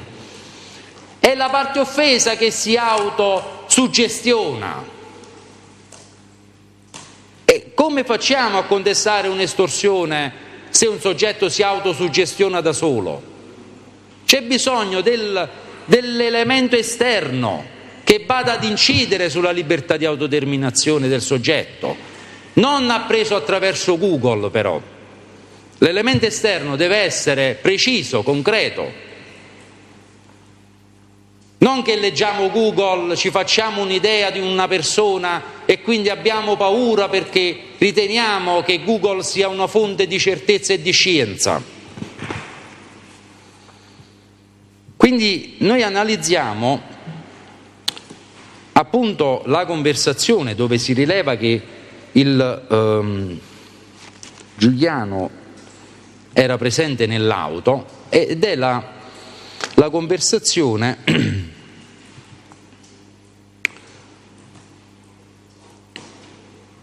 RIT 1532 progressivo, come dicevo prima, 2842 del 22 settembre 17, dove il Giuliano era in qualità di passeggero.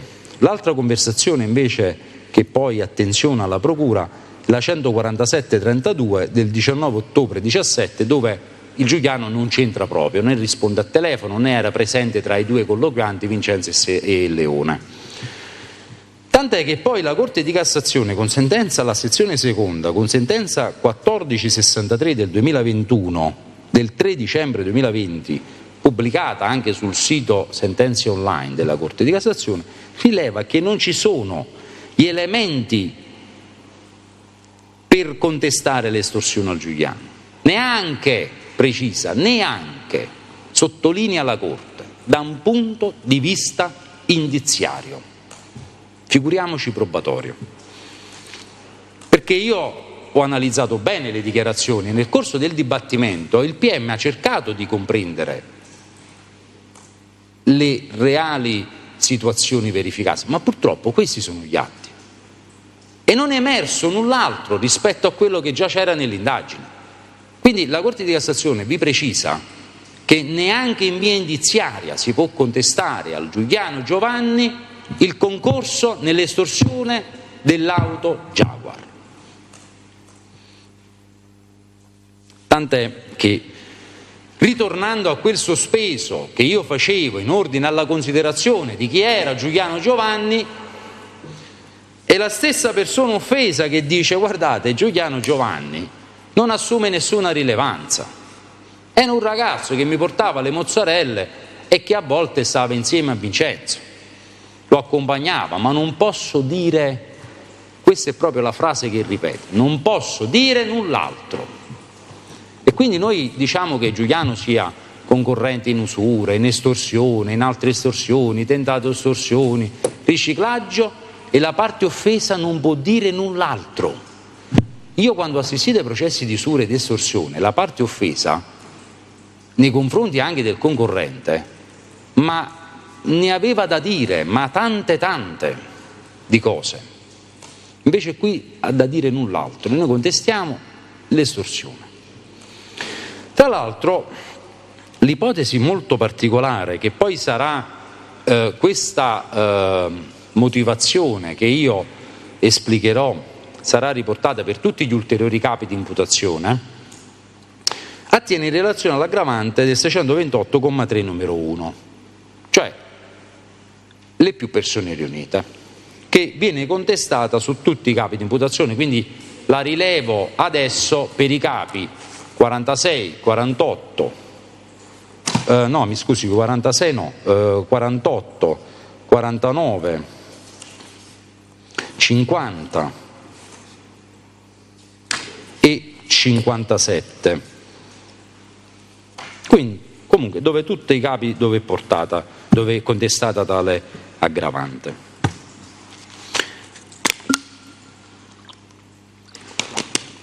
Scusate. Allora, si contesta l'aggravante delle più persone riunite. Leggiamo un attimo il capo di imputazione. Oltre all'aggravante delle più persone riunite, si contesta il concorso nel reato. Allora qui ci sono due profili che vanno analizzati. Uno attiene alla possibilità di contestare l'aggravante con il concorso, da un punto di vista processuale, e l'altro dobbiamo capire se il soggetto, cioè le più persone riunite, erano presenti al momento della richiesta estorsiva nei confronti della parte offesa, perché solo in quel caso si può contestare questa aggravante. Ci vuole la contemporanea presenza, non è necessario che più soggetti si accordino e in momenti diversi si interfaccino con la persona offesa, perché lì avremo il concorso. Per contestarsi l'aggravante e non il concorso c'è bisogno che più persone devono essere presenti al momento della richiesta estorsiva, e precisa la Suprema Corte di Cassazione che la presenza non deve essere neutra, deve essere tale da apportare un contributo causale alla realizzazione dell'evento. Cassazione, sezione sesta del 17 ottobre del 2002 e sezione sesta del 20/11/2002. Allora, da un punto di vista proprio di contestazione, è impossibile contestare il concorso con le più persone riunite, perché si ha una duplicazione di contestazione. O siamo concorrenti nel reato perché abbiamo agito con varie condotte finalizzate alla realizzazione dell'evento in tempi diversi, o se avessimo agito nello stesso arco, nella stessa data in cui si fa la richiesta estorsiva tutti insieme, quindi la contemporanea presenza, non si può contestare il concorso, ma si contesta le più persone riunite. Questa è un'incompatibilità da un punto di vista proprio processuale. Punto 2. Appunto dobbiamo comprendere qual è il contributo causale offerto dalla persona e se in quel momento vi erano più persone riunite.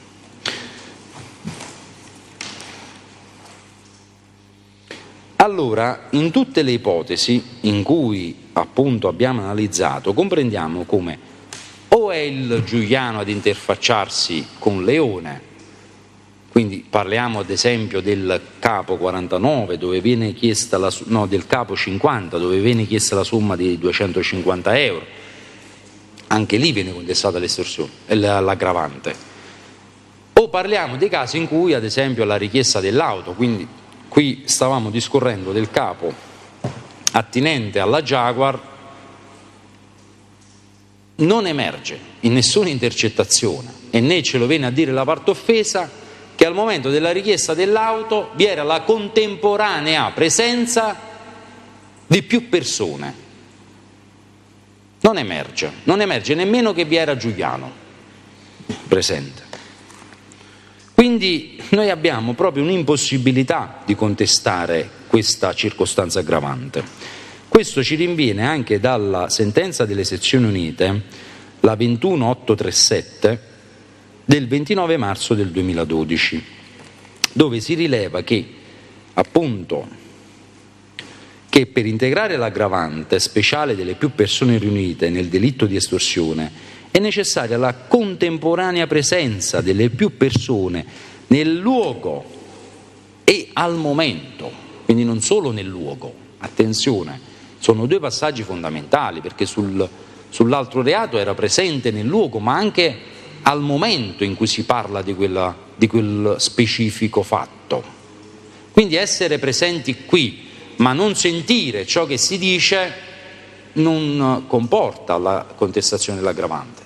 Ci vuole sia la presenza al momento che sul luogo delle più persone riunite che esercitano la violenza o la minaccia, poiché a tanto inducono le interpretazioni letterali, e deve essere rispettosa del principio della legalità nella duplica accezione della precisazione e determinatezza della condotta punibile e del divieto di analogia in malam parte in materia penale a quella logico-sistematica. Quindi l'espressione, precisa la Cassazione, delle più persone riunite definisce una situazione di fatto differente dal mero concorso eventuale ed individua un reato necessariamente plurisoggettivo, il cui quid pluris rispetto al concorso è costituito dal fatto che al momento e nel luogo della commissione della violenza o della minaccia le più persone siano presenti. Quindi si rileva per l'aggravante, mi sono soffermato un po' di più perché è uguale anche per gli altri capi che ho citato, si rileva anche per l'aggravante l'impossibilità di poterla contestare. Andando oltre, noi passiamo all'analisi del capo 49. Risponde del capo 49 il Giuliano sempre in concorso con Vincenzo per estorsione in relazione alle ricariche post-pay. Allora, rispetto a questa imputazione, alcun elemento fa ritenere configurabile l'estorsione in capo al Giuliano per vari motivi. Allora, innanzitutto noi non abbiamo provato che il Giuliano fosse a conoscenza del rapporto tra il Leone e il Vincenzo. Quindi, due, abbiamo la circostanza che il Giuliano è il cugino di Vincenzo, abbiamo la prova che queste somme non sono mai state richieste dal Giuliano e abbiamo una serie di elementi che comprovano come in alcune circostanze in cui venivano prelevate queste somme il Giuliano non era presente presso gli ATM, o se era presente ma in altre circostanze non è provato il rapporto che appunto veniva alla base. Tra l'altro c'è anche un problema proprio di contestazione, dove se voi fate la somma di tutte le ricariche vi troverete un importo diverso rispetto a quello riportato nell'imputazione. Cioè l'analisi del capo 51 in ordine al reato di autoriciclaggio viene contestato, a dire dell'accusa, per aver impiegato queste somme in ambiti finanziari e economici, poi lì ci arriveremo, e viene rilevata la somma di 5.050, quindi vengono riportate tutte le ricariche. Voi fate il conteggio e non è 5.050 ma è un importo minore.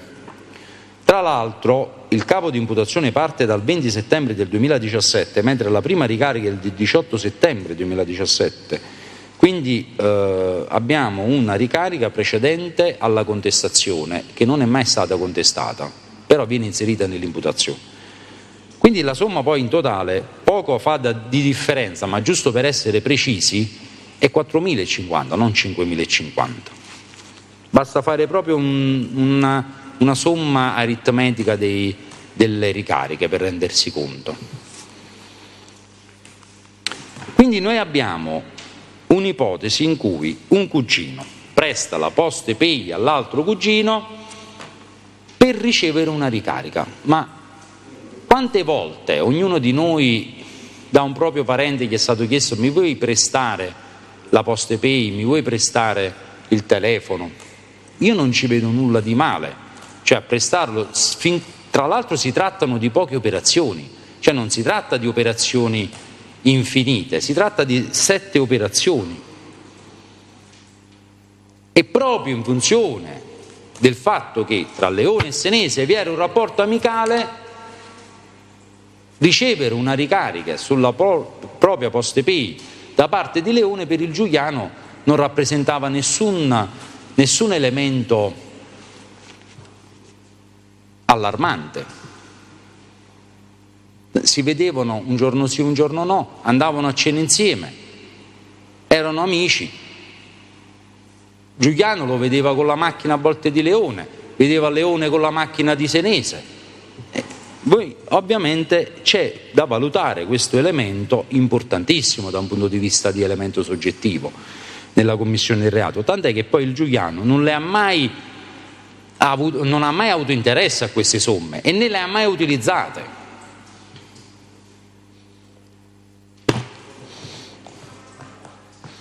Tra l'altro,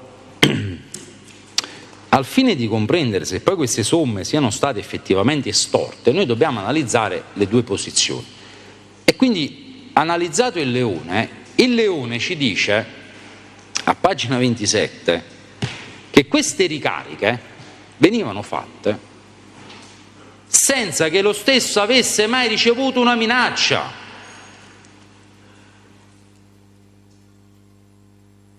Questo è un elemento fondamentale. Noi dobbiamo leggere la minaccia, noi dobbiamo leggere la violenza per poter contestare un'estorsione. Non dobbiamo rilevare solamente il dato della ricarica ed è estorsione. Non funziona così. Noi dobbiamo provare la minaccia, dobbiamo provare la violenza per potersi contestare un'estorsione. Perché se così non fosse, noi non possiamo nemmeno parlare di estorsione, nemmeno citarla, perché in realtà la parte offesa ci dice di non aver ricevuto minacce, ci dice che lei faceva perché lui si sentiva autosuggestionato dalla sua posizione debitoria, si autosuggestionava e quindi se dice mi vuoi fare una ricarica? Sì, mo te la faccio. Perché in funzione di questo suo autosuggestionamento, che tra l'altro nel prossimo capo di imputazione vedremo che questo suo autosuggestionamento poi non ha proprio nulla a che vedere con Giuliano.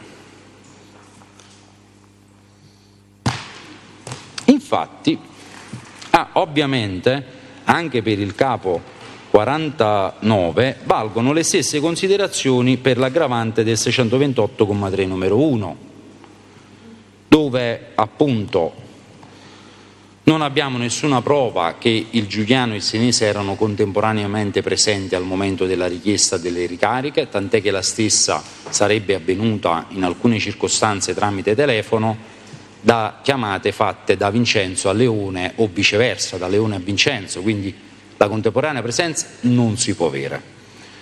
Allo stesso modo si contesta sempre lo stesso discorso concorso e l'aggravante delle più persone riunite e non può contestarsi perché appunto vi è un'incompatibilità tra le due. Passando al capo 50, addirittura si contesta al Giuliano di aver estorto il 13 agosto del 2017 la somma di 250 euro a Leone, ma di non esserci riuscito. Quindi si contesta l'ipotesi tentata. La chiamata importante che fa da base a questa contestazione è la 17040 del 13 agosto del 2017, RIT 1532/17.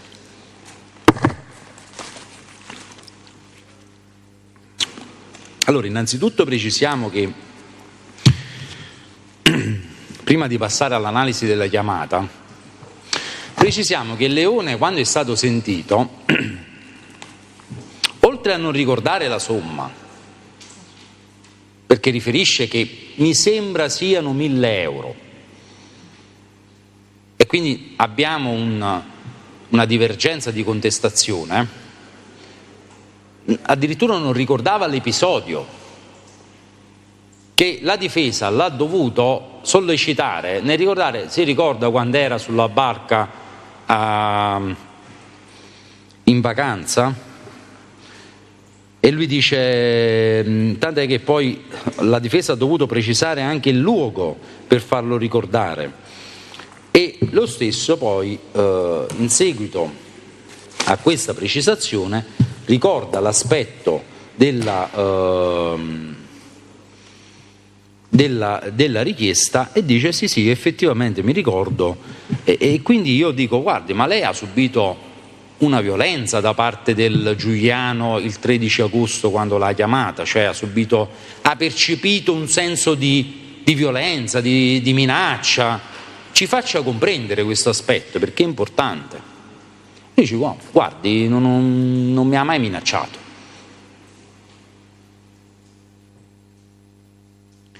E quindi abbiamo la carenza di un elemento oggettivo che la Procura ritiene invece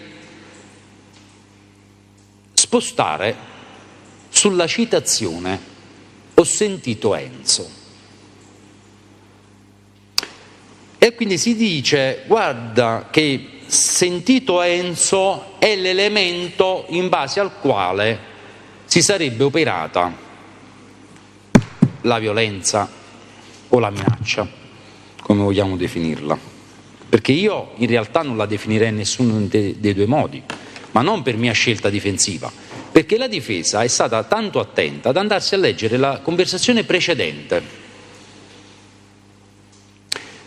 e dalla conversazione precedente emerge che il Giuliano riferisce di aver sentito Enzo per dire: ho sentito Enzo, il quale mi ha dato già 3 piotte, me ne vuoi dare tu 250? Il senso di questa frase è dire: ho sentito Enzo che già mi ha fatto un prestito, non lo posso chiamare nuovamente.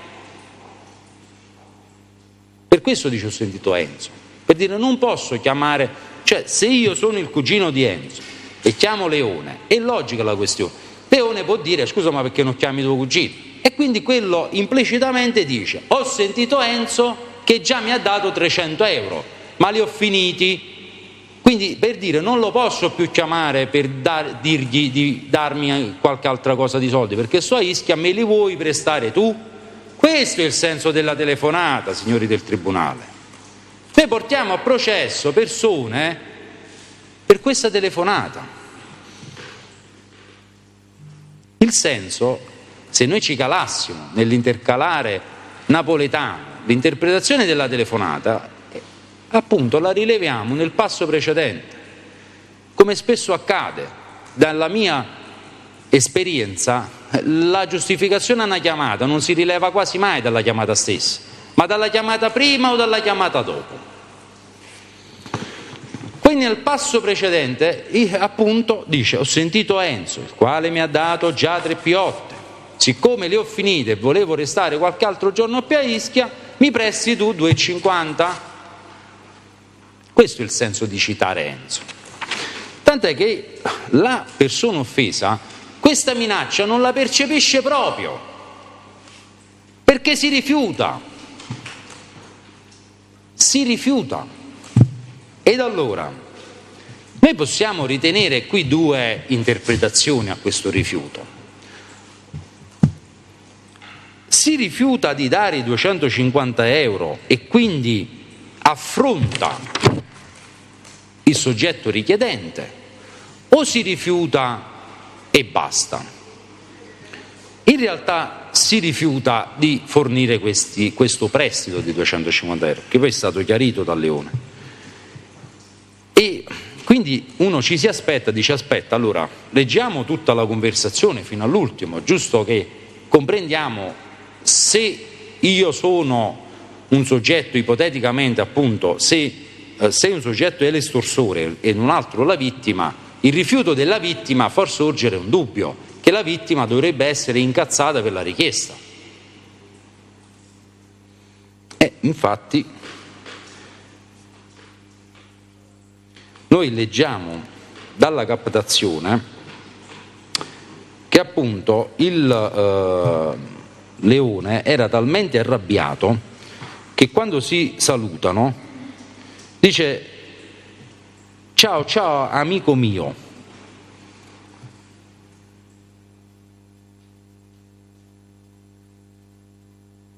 Si salutano con un modo amicale. Vabbè, ciao ciao, un abbraccio, risponde Giuliano. Questo è il colloquio intervenuto tra una vittima ed uno estorsore, dove dopo il rifiuto noi ci aspetteremmo o che stacchi il telefono o che si salutino in un modo un po' più brusco, senti, non te li voglio dare, punto e basta, ciao, pum. No, noi ciao amico mio, ciao, un abbraccio. E quindi ritorniamo un po' all'analisi della chiamata. Comprendiamo come in realtà il Giuliano chiede queste somme al Leone con queste modalità. Se possibile, in amicizia, se potevi. Ripeto, tutta con modalità cortesi. A pagina 52 la richiesta è stata fatta in una modalità che il Leone dice ripeto, cioè non dice ripeto, con me non si è mai rivolto in modi minacciosi, proprio in ordine a questa, anche a questa, mai minacciosi, però dice ripeto, cioè significa che lo ribadisce ancora una volta. Quindi anche per tale aspetto la difesa ritiene che non vi sia alcun elemento per contestare il tentativo di estorsione. Tra l'altro, in ordine all'aggravante, anche in questo caso si riporta l'aggravante delle più persone riunite, ormai la si trova un po' ovunque e la facciamo da corredo anche qua. E si precisa che purtroppo io non posso in alcun modo ritenere che questa aggravante possa contestarsi, perché sostanzialmente i soggetti parlavano a telefono, Leone e Giuliano, non vi è nessuna presenza di nessun altro, nemmeno la citazione di un soggetto può ritenersi la sussistenza dell'aggravante. Quindi valgono le stesse considerazioni già espresse precedentemente per gli altri soggetti. Quindi non vi è nessuna contemporanea presenza sui luoghi di più soggetti, vi è solamente Leone e Giuliano che parlano al telefono e dicono una serie di cose. Io vorrei comprendere dove stanno queste più persone riunite. Passiamo però all'analisi del capo 51. Articolo 110, 648 ter, aggravato dal 416 bis 1. Allora, l'analisi del capo 51 attiene all'ipotesi di autoriciclaggio di cui al capo precedente, che è il 40. No, il 50. No, il 50, il 49. Ricordavo bene, il 49. Comunque l'ipotesi dove si rilevano le ricariche post-pay. Quindi si contesta che l'ipotesi di riciclaggio sia un reato commesso attraverso il reimpiego in strumenti finanziari, economici, imprenditoriali delle somme ricevute con le ricariche PostePay. Quindi, sì, il capo 49 era. Noi andiamo ad analizzare un po', prima di analizzare gli atti, analizziamo gli atti processuali, i provvedimenti. Comprendiamo come il Tribunale del Riesame, il 22 luglio del 2020, con l'ordinanza 1837 del 2020, annulla l'ordinanza custodiale in ordine a tale capo di imputazione. L'annulla 51, giusto avvocato? 51, capo 51. Capo 51 è stata... Annulla in relazione al capo 51, giusto? Sì, il Tribunale del Riesame annulla in relazione al capo 51. L'ordinanza è del 22 luglio 2020, la 1837 del 2020. E annulla questo capo di imputazione in via cautelare per degli elementi molto importanti. Allora, ritiene il Tribunale del Riesame come, appunto, non è che ritiene la difesa, come la difesa legge dagli atti, perché la considerazione che si fa alla difesa è una considerazione superflua a volte. Noi dobbiamo confrontarci con gli atti, con le prove e argomentare le prove, null'altro aggiungere. Argomentare, perché qui basta solo argomentarle, la linea esce fuori da sola. Allora, il caso è questo: Giuliano riceve sulla propria PostePay le somme di denaro che si ritengono sia 5.050, in realtà è 4.050, questo è un mero dettaglio, che poi avrebbe riversato a Senese per rimpiegarle in attività economiche e finanziarie. Non si prova quali siano queste attività economiche e finanziarie, non si prova che vi sia stato un effettivo utilizzo, non neanche il riempiego, utilizzo di queste somme. Tra l'altro non si prova nemmeno che sia stato il Giuliano a consegnargliele, perché in alcune circostanze la carta del Giuliano ce l'aveva il Senese e non le ha reimpiegate in nessuna attività. Tant'è che il Tribunale del Riesame spende un bel po' di motivazione. A pagina 36 rileva l'impossibilità di contestare quest'ipotesi.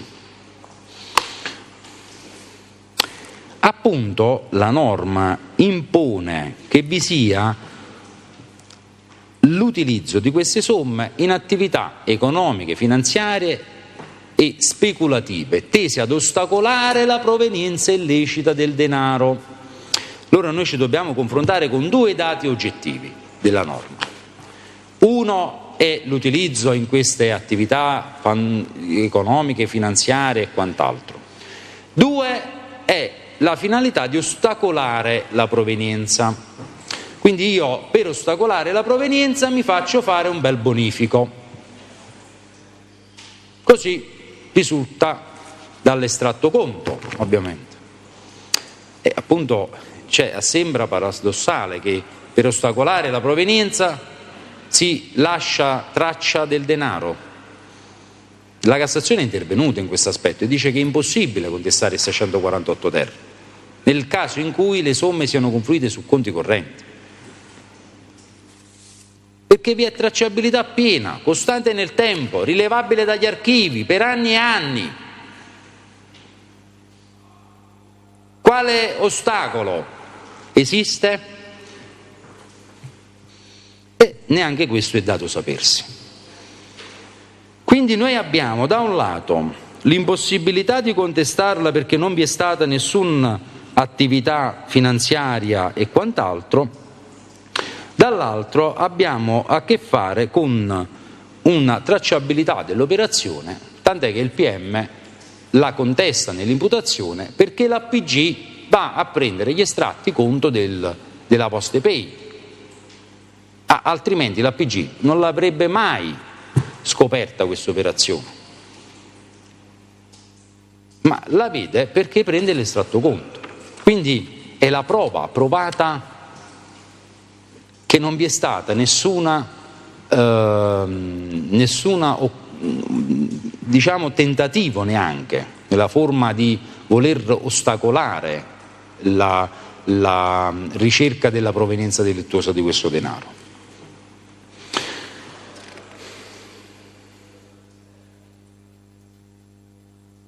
Però noi andiamo a capire anche quella che è la figura del Giuliano in relazione a questa imputazione, perché è importante comprendere se effettivamente il Leone si sia messo in una situazione tale da fare queste ricariche per una qualsiasi altra motivazione, indotto, imposto, con violenza, con minaccia. Andiamola ad analizzare. Noi comprendiamo come a pagina 29 del verbale è il Leone che dice che mentre si discorre del Giuliano e riferisce chi è questo Giuliano Giovanni, su domanda fatta alla procura, dice guarda, in ordine alle ricariche post pay c'è proprio una parte, si parla di ricarica post pay, e al termine della pagina 28 il PM domanda: in ordine a questo Giuliano Giovanni lei ci può dire chi è in ordine a queste ricariche, che ha fatto? In pagina 29 lui dice: c'è un tizio che si è messo solo a disposizione per una ricarica, del resto non posso dire altro. E quindi se la parte offesa avesse percepito quella minaccia, quella violenza, io penso che ci sarebbe ovviamente qui oggi la dichiarazione spiegando le modalità in cui sarebbe avvenuto questa violenza e questa minaccia, non limitandosi a dire non posso dire altro.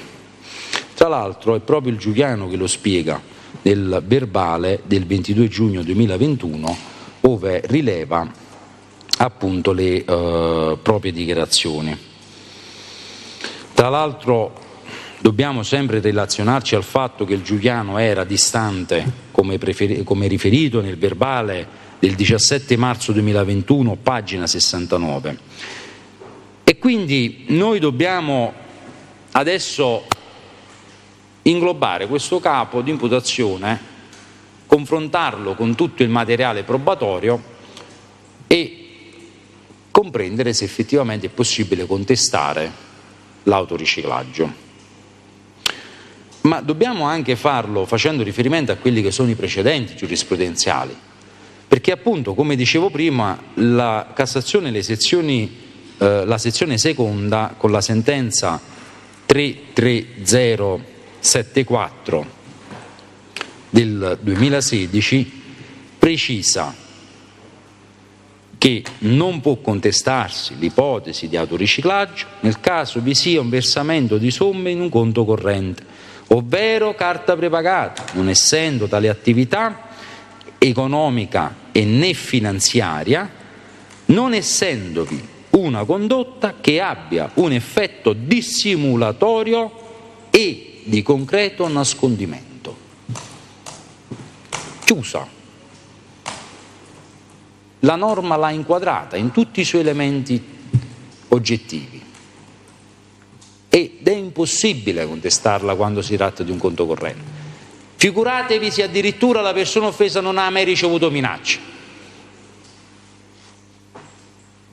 Tale che ce lo dice pure al dibattimento, dice non l'ho mai ricevute le minacce, parlando del capo 49 sulle ricariche post pay, quindi io non comprendo né la provenienza delittuosa né la successiva condotta di autoriciclaggio, come si possa mai contestare.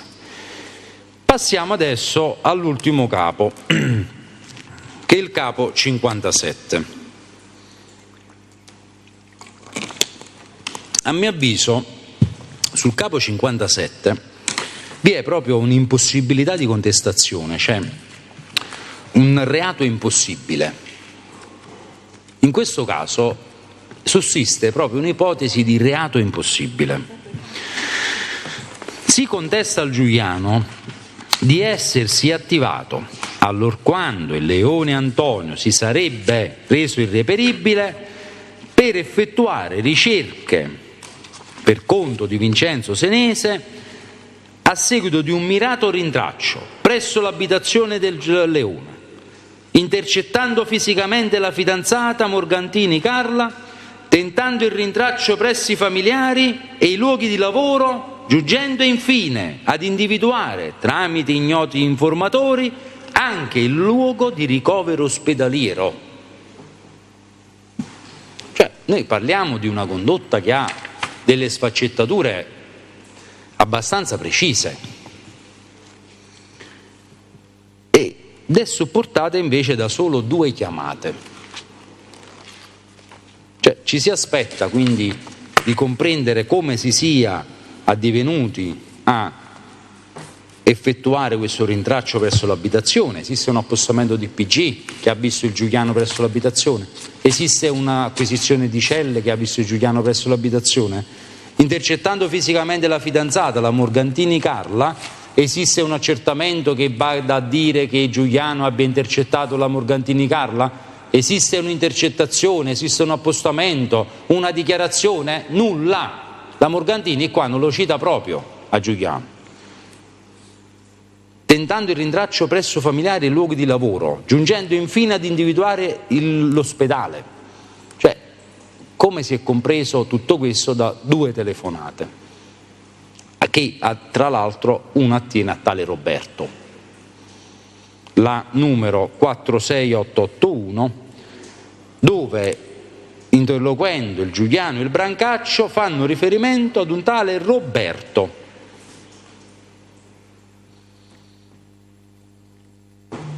E quindi noi andiamo a vedere l'altra telefonata per comprendere se effettivamente tutti questi elementi provengono dall'altra telefonata.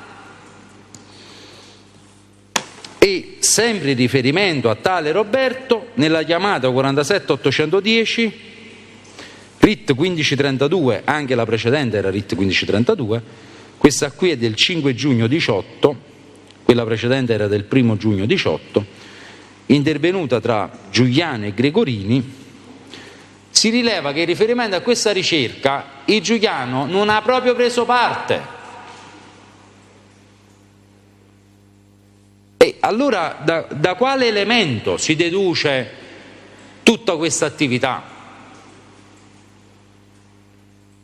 E allora noi diciamo, aspettate un attimo, qui si contesta questa ipotesi perché allora quel Salvatore e quel signore quando andarono a casa della Morgantina era per questo. E infatti noi difesa vogliamo capire, perché abbiamo chiesto alla Morgantini quando era in aula e abbiamo chiesto: scusi, ma lei conosce le motivazioni, cioè ci può dire le motivazioni per le quali questi soggetti di Napoli, perché gli inquirenti facevano riferimento che essendo di Napoli erano stati mandati da Vincenzo. Quindi noi tutti i soggetti di Napoli, chiunque esso sia, può essere riferibile a Vincenzo. E quindi la Morgantina ci risponde in modo preciso, dice: guardate, loro sono venuti perché volevano i soldi che il mio compagno li ha truffati e non avendo trovato lui volevano andare da Maserotti per prendersi sti soldi della truffa. E quindi dice: ma qua qualcosa non quadra in sede di controesame. Dice: scusi, ma questi soggetti hanno mai fatto il nome di Vincenzo? Ma lei dice: mai. E allora parliamo di un'ipotesi che è del tutto incontestabile. Ma noi non ci fermiamo a questo, andiamo avanti. Andiamo a scindere quelli che sono gli elementi fondamentali del reato in ordine alle prove acquisite nel dibattimento.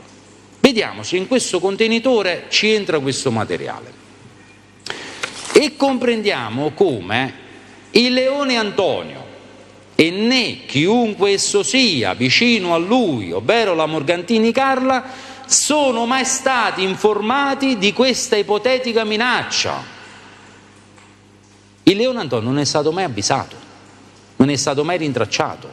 Cioè, io voglio andare a capire la tesi degli inquirenti e quindi mi vado a immettere in quel sistema di ricerca per comprendere se effettivamente rivengo gli elementi essenziali del reato. per contestarsi un'estorsione c'è bisogno che la persona offesa percepisca la violenza o la minaccia. Ci sono due gli elementi, in modo diretto, in modo indiretto, in qualsiasi esso sia, ma deve essere percepita dalla persona offesa questa violenza e questa minaccia? E invece in questo caso la persona offesa non è mai stata né trovata, né chiamata, né contattata, né avvicinata. Cioè la persona offesa è venuta in dibattimento e in ordine a questo capo di imputazione non vi ha rilevato nulla, perché nulla sa.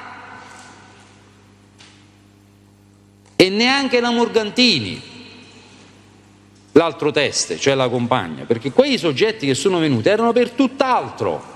È per mera coincidenza che si sono trovati lì quel giorno. Ma poi lei lo chiarisce, dice sono venuti perché il mio compagno gli aveva fatto una truffa. Tant'è che loro arrivano con quel proposito, dice questo ci ha truffati, portaci da Maserotti perché è il suo complice. Quindi se la violenza e la minaccia, io mi interrogo su questo, non è mai giunta a conoscenza della persona offesa, si può ritenere configurabile l'ipotesi tentata di estorsione? No, purtroppo no, perché per aversi l'ipotesi tentata è necessario che la violenza e la minaccia siano state percepite dalla persona offesa, ma che l'evento non si sia verificato per causa involontaria all'agente. Quindi dobbiamo avere che l'evento non si è verificato, che la persona offesa deve essere comunque destinataria sia della violenza o della minaccia. Ma in questo caso non abbiamo proprio prova, anzi abbiamo la certezza che non è mai stata raggiunta né dalla violenza né dalla minaccia. Quindi anche per il capo 57, nell'ipotesi tentata, si rileva proprio un reato impossibile. Cioè parliamo qui in questo caso di reato impossibile, perché mancano gli elementi costitutivi del reato. Andiamo quindi in questo caso poi ad analizzare l'aggravante, dove appunto anche in tal capo di imputazione ci si riporta alle considerazioni già precedentemente esplicate, aggiungendosi che la persona offesa non è mai stata raggiunta. Quindi per aversi la contestazione dell'aggravante è necessario che la persona offesa sia stata minacciata o abbia subito violenza con la contemporanea presenza di più persone sul luogo e al momento in cui si verifica il fatto, sempre i due elementi, sul luogo e al momento. In questo caso la persona offesa non è mai stata rintracciata, trovata, avvicinata, non ha mai saputo di essere stata minacciata. Quindi non solo non si può contestare il reato principale, ma vi è proprio impossibilità di contestare l'aggravante. Passando adesso invece ad analizzare l'aggravante del metodo del 416 bis 1.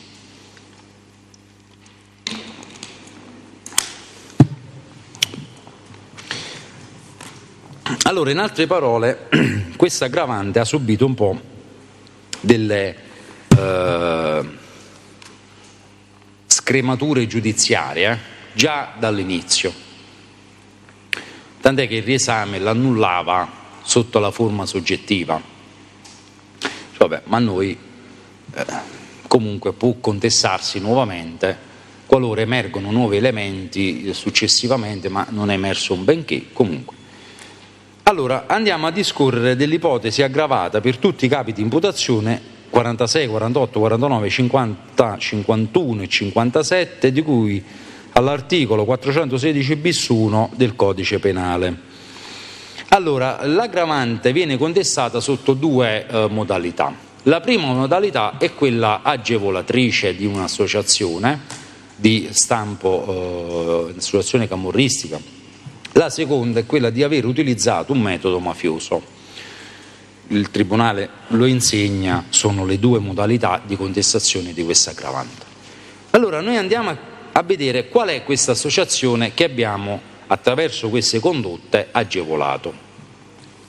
Non voglio adesso ancora interfacciarmi con i dati, però io leggo il capo imputazione. Con l'aggravante di aver commesso il fatto avvalendosi delle condizioni di cui all'articolo 416 bis, nonché al fine di agevolare l'attività delle associazioni di tipo mafioso, denominata camorra, con articolazioni territoriali operanti, oltre che in Campania, a Roma e nelle regioni settentrionali. In Campania esistono, penso, 1 milione di associazioni mafiose, quindi dobbiamo un attimo comprendere quale di queste noi abbiamo agevolato, perché altrimenti diventa proprio difficile interfacciarci con l'agevolazione di un clan.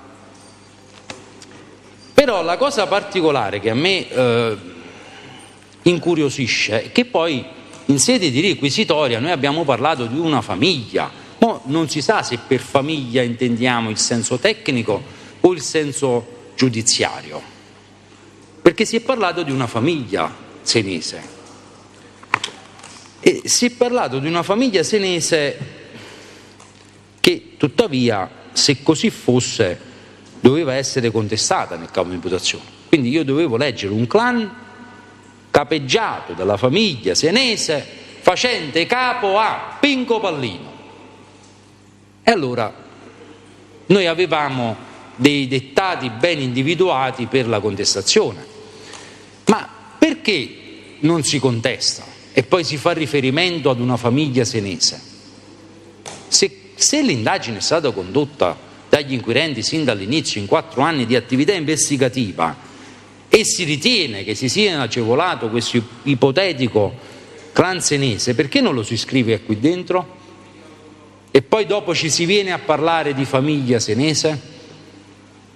Allora, io ritengo che andava contestata qui dentro, perché così come contestata è impossibile addivenire. Vi ripeto, in Campania ci sono circa oltre 1000 clan. Valutiamo a quale di questi possiamo mai, solo in Campania, senza parlare di Roma, ma addirittura senza spingersi al settentrione, cioè scendendo ancora giù, noi penso che per individuare il clan è impossibile, è come trovare un ago in un pagliaio.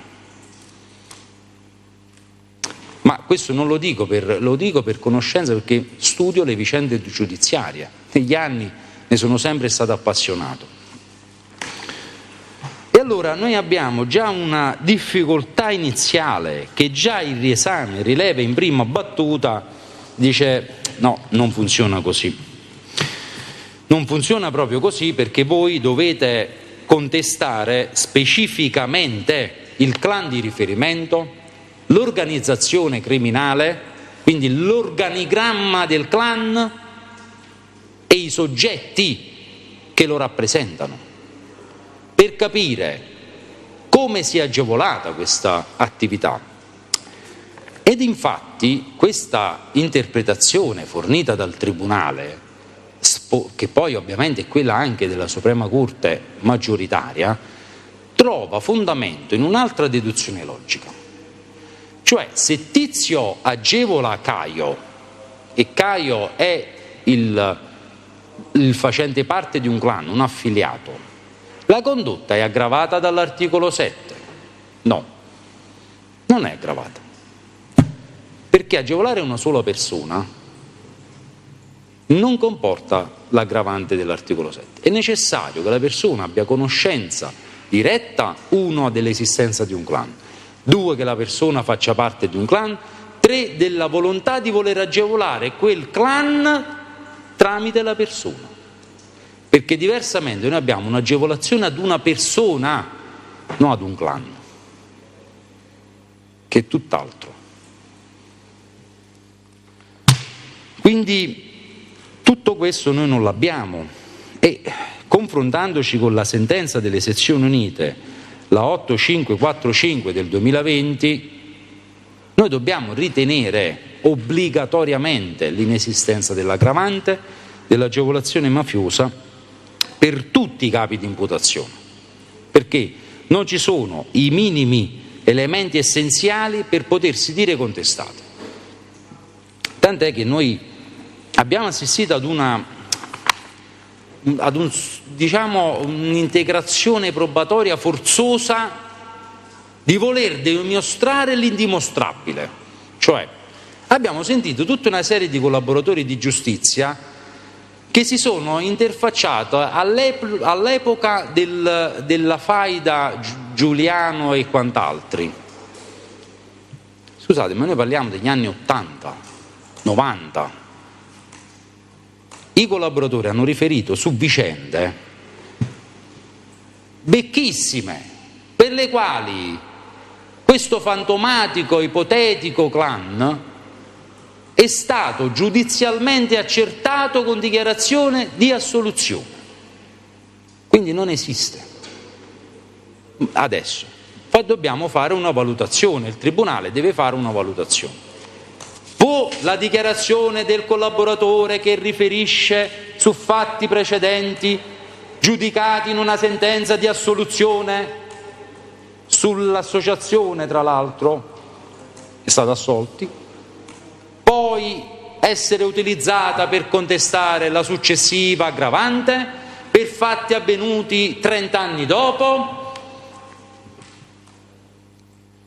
Se così fosse, allora prendiamo un qualsiasi esso sia che appunto ha avuto una sentenza di condanna, qualsiasi reato farà dopo sarà un reato aggravato, perché così dobbiamo ritenere l'aggravante in questi sensi. No, non funziona così.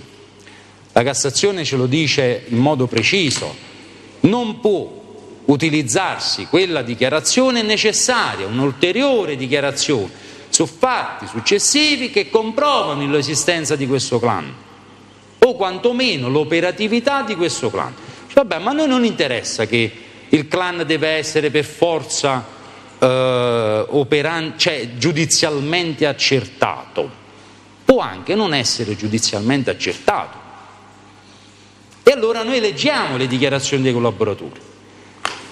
Allora noi dobbiamo analizzare, perché il peso delle parole è importante, e ogni collaboratore parla di Michele Senese. Michele Senese ha fatto questo, Michele Senese ha fatto quello, Michele Senese ha fatto quest'altro. Nessuno parla di un clan, di un'organizzazione, citando nomi e cognomi dei soggetti che ne facevano parte. Chi è il capo, chi è l'affiliato, chi è il cassiere, chi è tutti i compiti di un organigramma criminale, di un sodalizio criminoso, dove stanno? Nessuno ce li cita. Ci dicono Michele Senese ha fatto questo, Michele Senese ha fatto quello. Quindi in sostanza noi che cosa abbiamo? Abbiamo persone che tra l'altro parecchi sono derelato perché hanno avuto conoscenza nel carcere, perché hanno sentito parlare. Però nessuno si è chiesto: ma la procura ha fornito i documenti che comprovano che effettivamente questo collaboratore in quella data era detenuto in quel carcere ed era affiancato a quella cella? Perché fino a prova contraria stiamo parlando di voci nel pubblico. Ci vogliono i riscontri a conforto delle dichiarazioni. Si doveva provare innanzitutto che quel collaboratore era detenuto in quel carcere, che era affiancato a quella cella, dove era affiancato Michele Senese o di lì vicino, e quindi che poteva sapere, perché ovviamente io fino a prova contraria devo ritenere che quella è solamente una voce corrente nel pubblico. In secondo luogo era necessario provare l'esistenza di un organigramma. Quindi questo per aderire al dettato della Cassazione, che ci dice che non è necessaria la pronuncia giudiziaria. Ma in realtà i collaboratori parlano di un Michele Senese che, per quanto possa avere una vita, fatta da scelte delinquenziali personali, ma parlano di un soggetto, cioè citano le gesta di un soggetto, come che se per loro fosse eroico. Non citano un clan, citano un soggetto, i fatti di un soggetto che ha fatto lui di persona e li sta pagando. Quindi loro fanno riferimento, e questo è l'elemento importante che deve emergere, fanno riferimento alle gesta di Michele, non alle cioè non alle azioni di un clan. Michele da solo non è un clan, è un soggetto. Per parlare di clan che faccia capo a Michele, a Vincenzo o a chiunque esso sia, a Pinco Pallino o quant'altri, c'è bisogno di parlare di chi è il capo, chi è l'associato, chi sono i soggetti, i sodali, quali sono gli ambiti di operatività, dove operavano, quando operavano, che cosa facevano, quali sono i reati satelliti. Lì parliamo di un organigramma, che diversamente parliamo appunto, come dicevo prima, di un singolo soggetto le cui gesta sono rimaste impresse a questi collaboratori di 30 anni fa. Quindi, andando avanti, appunto non può proprio essere utilizzata.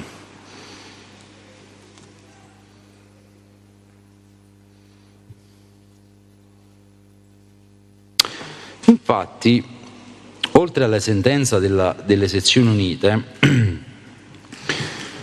in ordine alle dichiarazioni successive, la Corte è intervenuta rilevando che la circostanza dell'aggravante dell'agevolazione mafiosa, prevista dall'ex tanto conosciuto articolo 7 della legge 152, del decreto legge 152 del 91, postulando che il reato sia commesso al fine specifico di agevolare l'attività di un'associazione mafiosa, implica necessariamente la prova dell'esistenza reale e non semplicemente supposta di essa.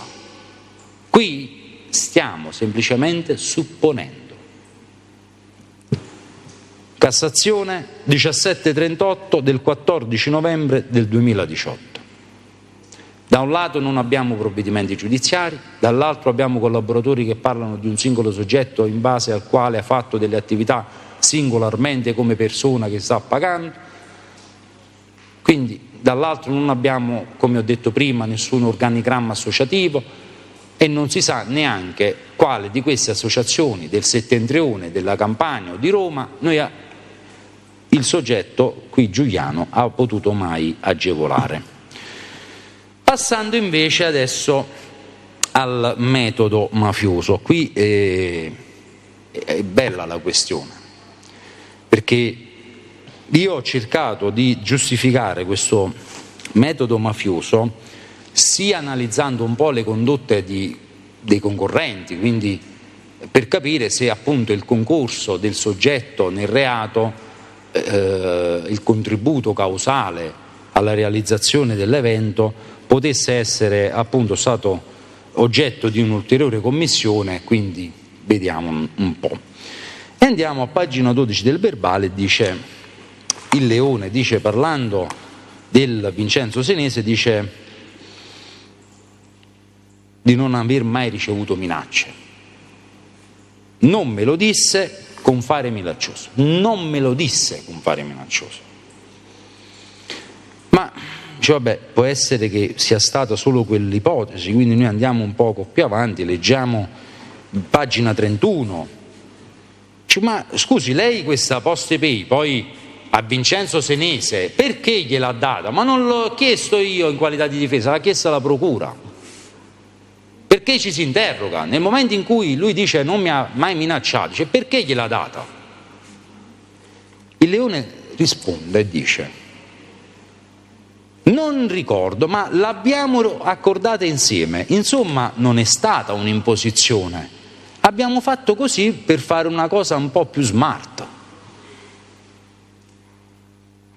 Vabbè, allora andiamo un po' più avanti, comprendiamo un attimo tutta la dichiarazione, se vi fosse qualche minaccia, un metodo utilizzato da un punto di vista mafioso. E a pagina 34 e 35 del verbale il Leone dice sì, però ecco, non forzata, nel senso che potrebbe sembrare dietro minaccia, ma non è forzata, era sempre con un tono che rientrava nei limiti in ordine al prestito dell'auto, riferendosi a Vincenzo Senese.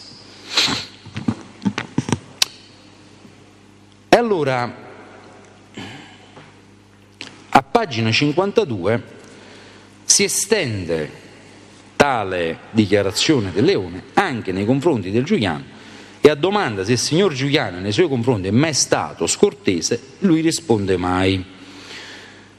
In ordine ai 250 euro, se ha mai ricevuto minacce, è stato scortese, a pagina 52 il Leone risponde: con me non si è mai rivolto in modi minacciosi. Tra l'altro basta analizzare la chiamata 17040 del RIT 1532 per capire come la telefonata si sia svolta con delle dichiarazioni del tipo: sempre gentilmente, la verità, amichevolmente, se puoi, se è possibile, però capisci, in amicizia. E nonostante, come dicevo prima, il rifiuto di fornire il prestito, i due colloquianti si salutano, ovvero la parte offesa dice: vabbè, ciao, un abbraccio, e il Giuliano dice: vabbè, ciao amico mio, ciao ciao. Quindi andiamo avanti e rileviamo a pagina 33 lo spessore di Giuliano, perché noi sappiamo che l'aggravante va valutata secondo il metodo, anche tenendo riferimento alla posizione della persona, non solo alla dichiarazione, ma anche alla posizione. Quindi vi sono due dati da valutare: la dichiarazione in sé e la rilevanza del soggetto.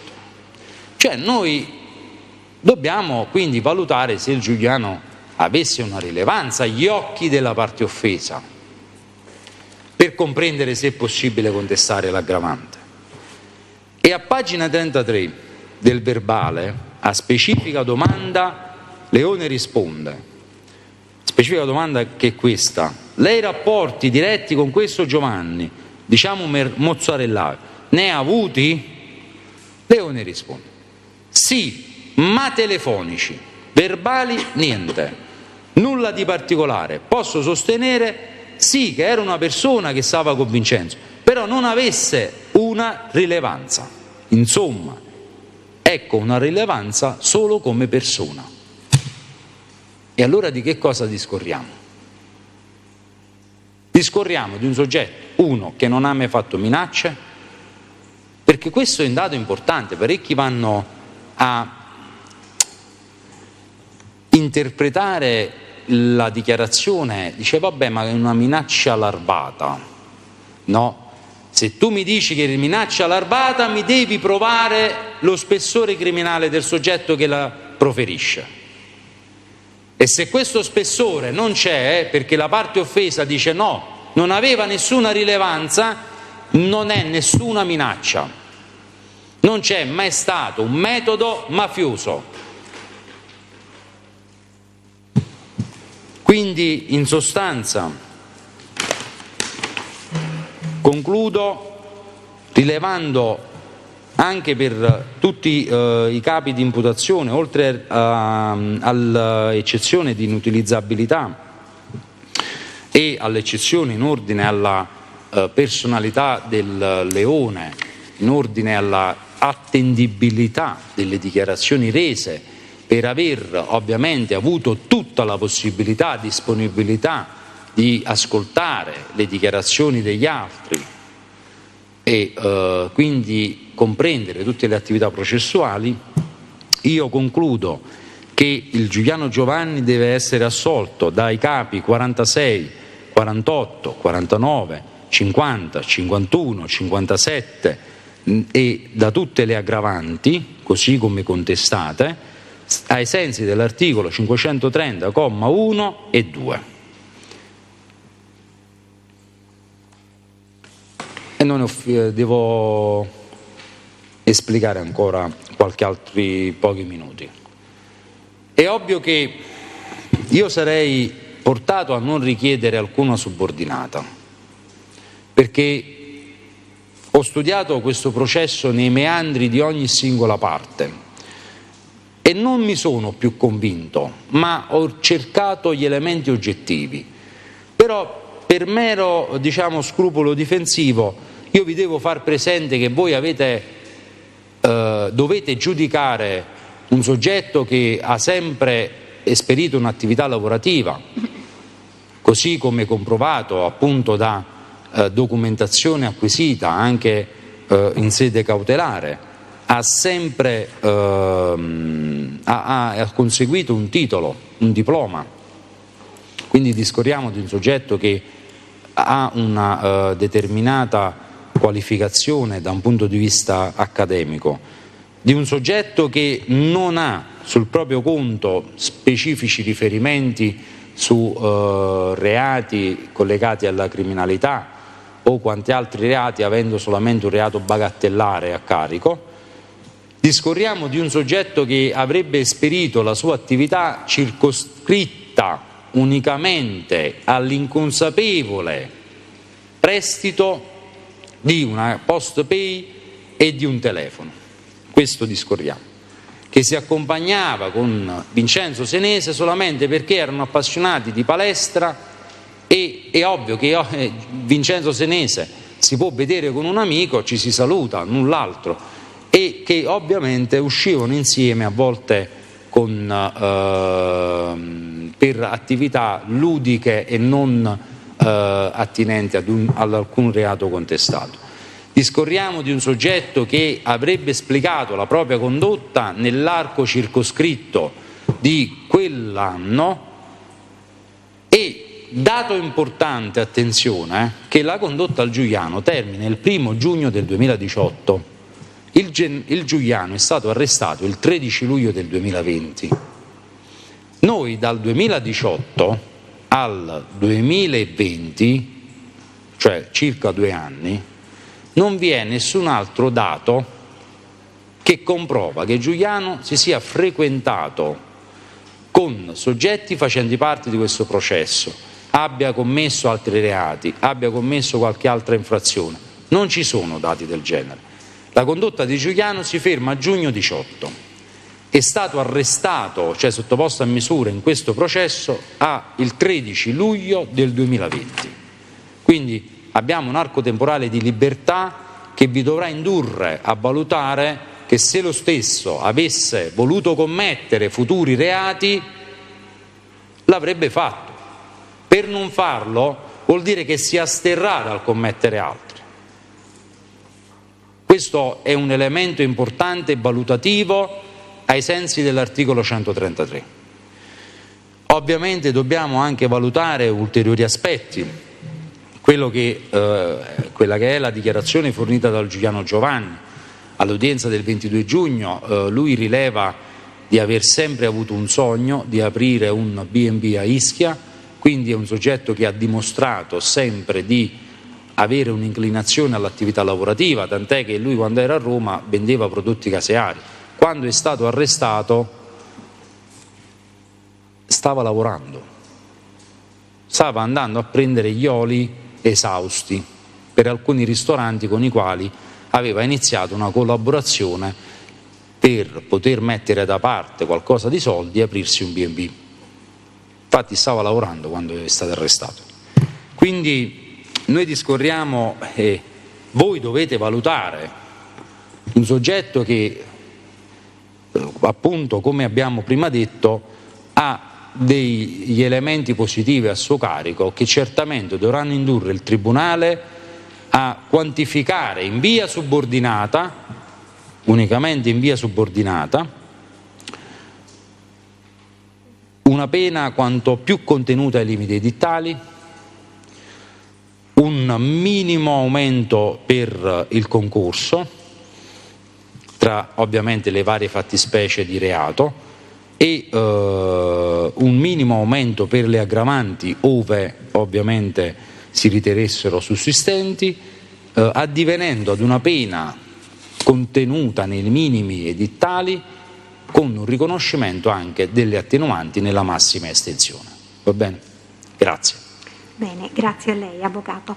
Allora, una cosa le chiedeva il Tribunale. Lei ha iniziato la discussione, mi consenta, Devo depositare? Sì, con due eccezioni non fatte in dibattimento e riproposte nella discussione, fatte per la prima volta nel corso della discussione. Una attiene all'autorizzazione alle riproduzioni radiofoniche e su questi elementi il Tribunale ha la possibilità di valutare.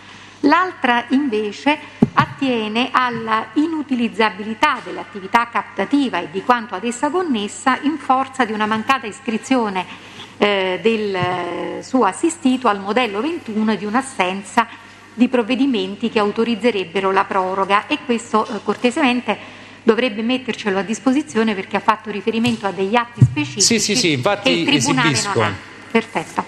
Esibisco le conclusioni che ho esposto in via orale, le ho anche scritte, quindi sono tutte scritte quello che ho detto, è tutto riportato tra numeri Quindi e vicende qui nella memoria, ed allegato esibisco alla stessa tutti i provvedimenti che ho citato nel primo motivo che ho illustrato e sono allegati alla memoria. Bene, quindi li produce in allegato alla memoria questi provvedimenti, giusto Avvocato? Sì.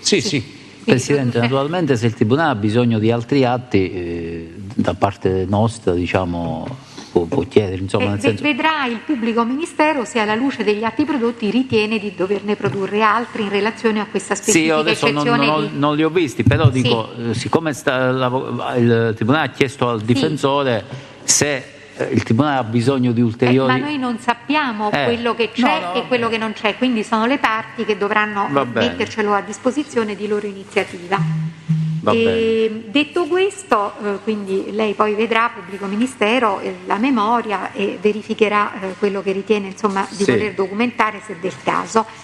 Nel frattempo il Tribunale dispone rinvio dell'udienza scusatemi, adesso riguardo un attimo il calendario, l'udienza è quella del 1° ottobre 2021, aula Bunker B, ore 9:30, disponendo videoconferenza per gli imputati detenuti fuori Roma, traduzione degli imputati detenuti a Roma, autorizzazione a venire con mezzo proprio degli imputati sottoposti alla misura degli arresti domiciliari e autorizzazione a presenziare per gli imputati sottoposti a misura. Raccomandazione alla Cancelleria: risultano delle rinunce a comparire riferite ad alcune udienze che però riguardano settembre. Non tutti gli imputati hanno rinunciato anche alle udienze di ottobre, quindi verifichiamo che per ognuno vi siano effettivamente delle rinunce a comparire, altrimenti traduzione salva rinuncia. Quanto all'attività da svolgere in quella sede, come concordato, andiamo un attimo a verificarla così la annotiamo a verbale. Dunque, per l'udienza del 1° ottobre concluderanno le difese del Leone e del Mastrosanti. Va bene, signori, grazie, buongiorno. Buongiorno, possiamo chiudere il collegamento. Sì, dica.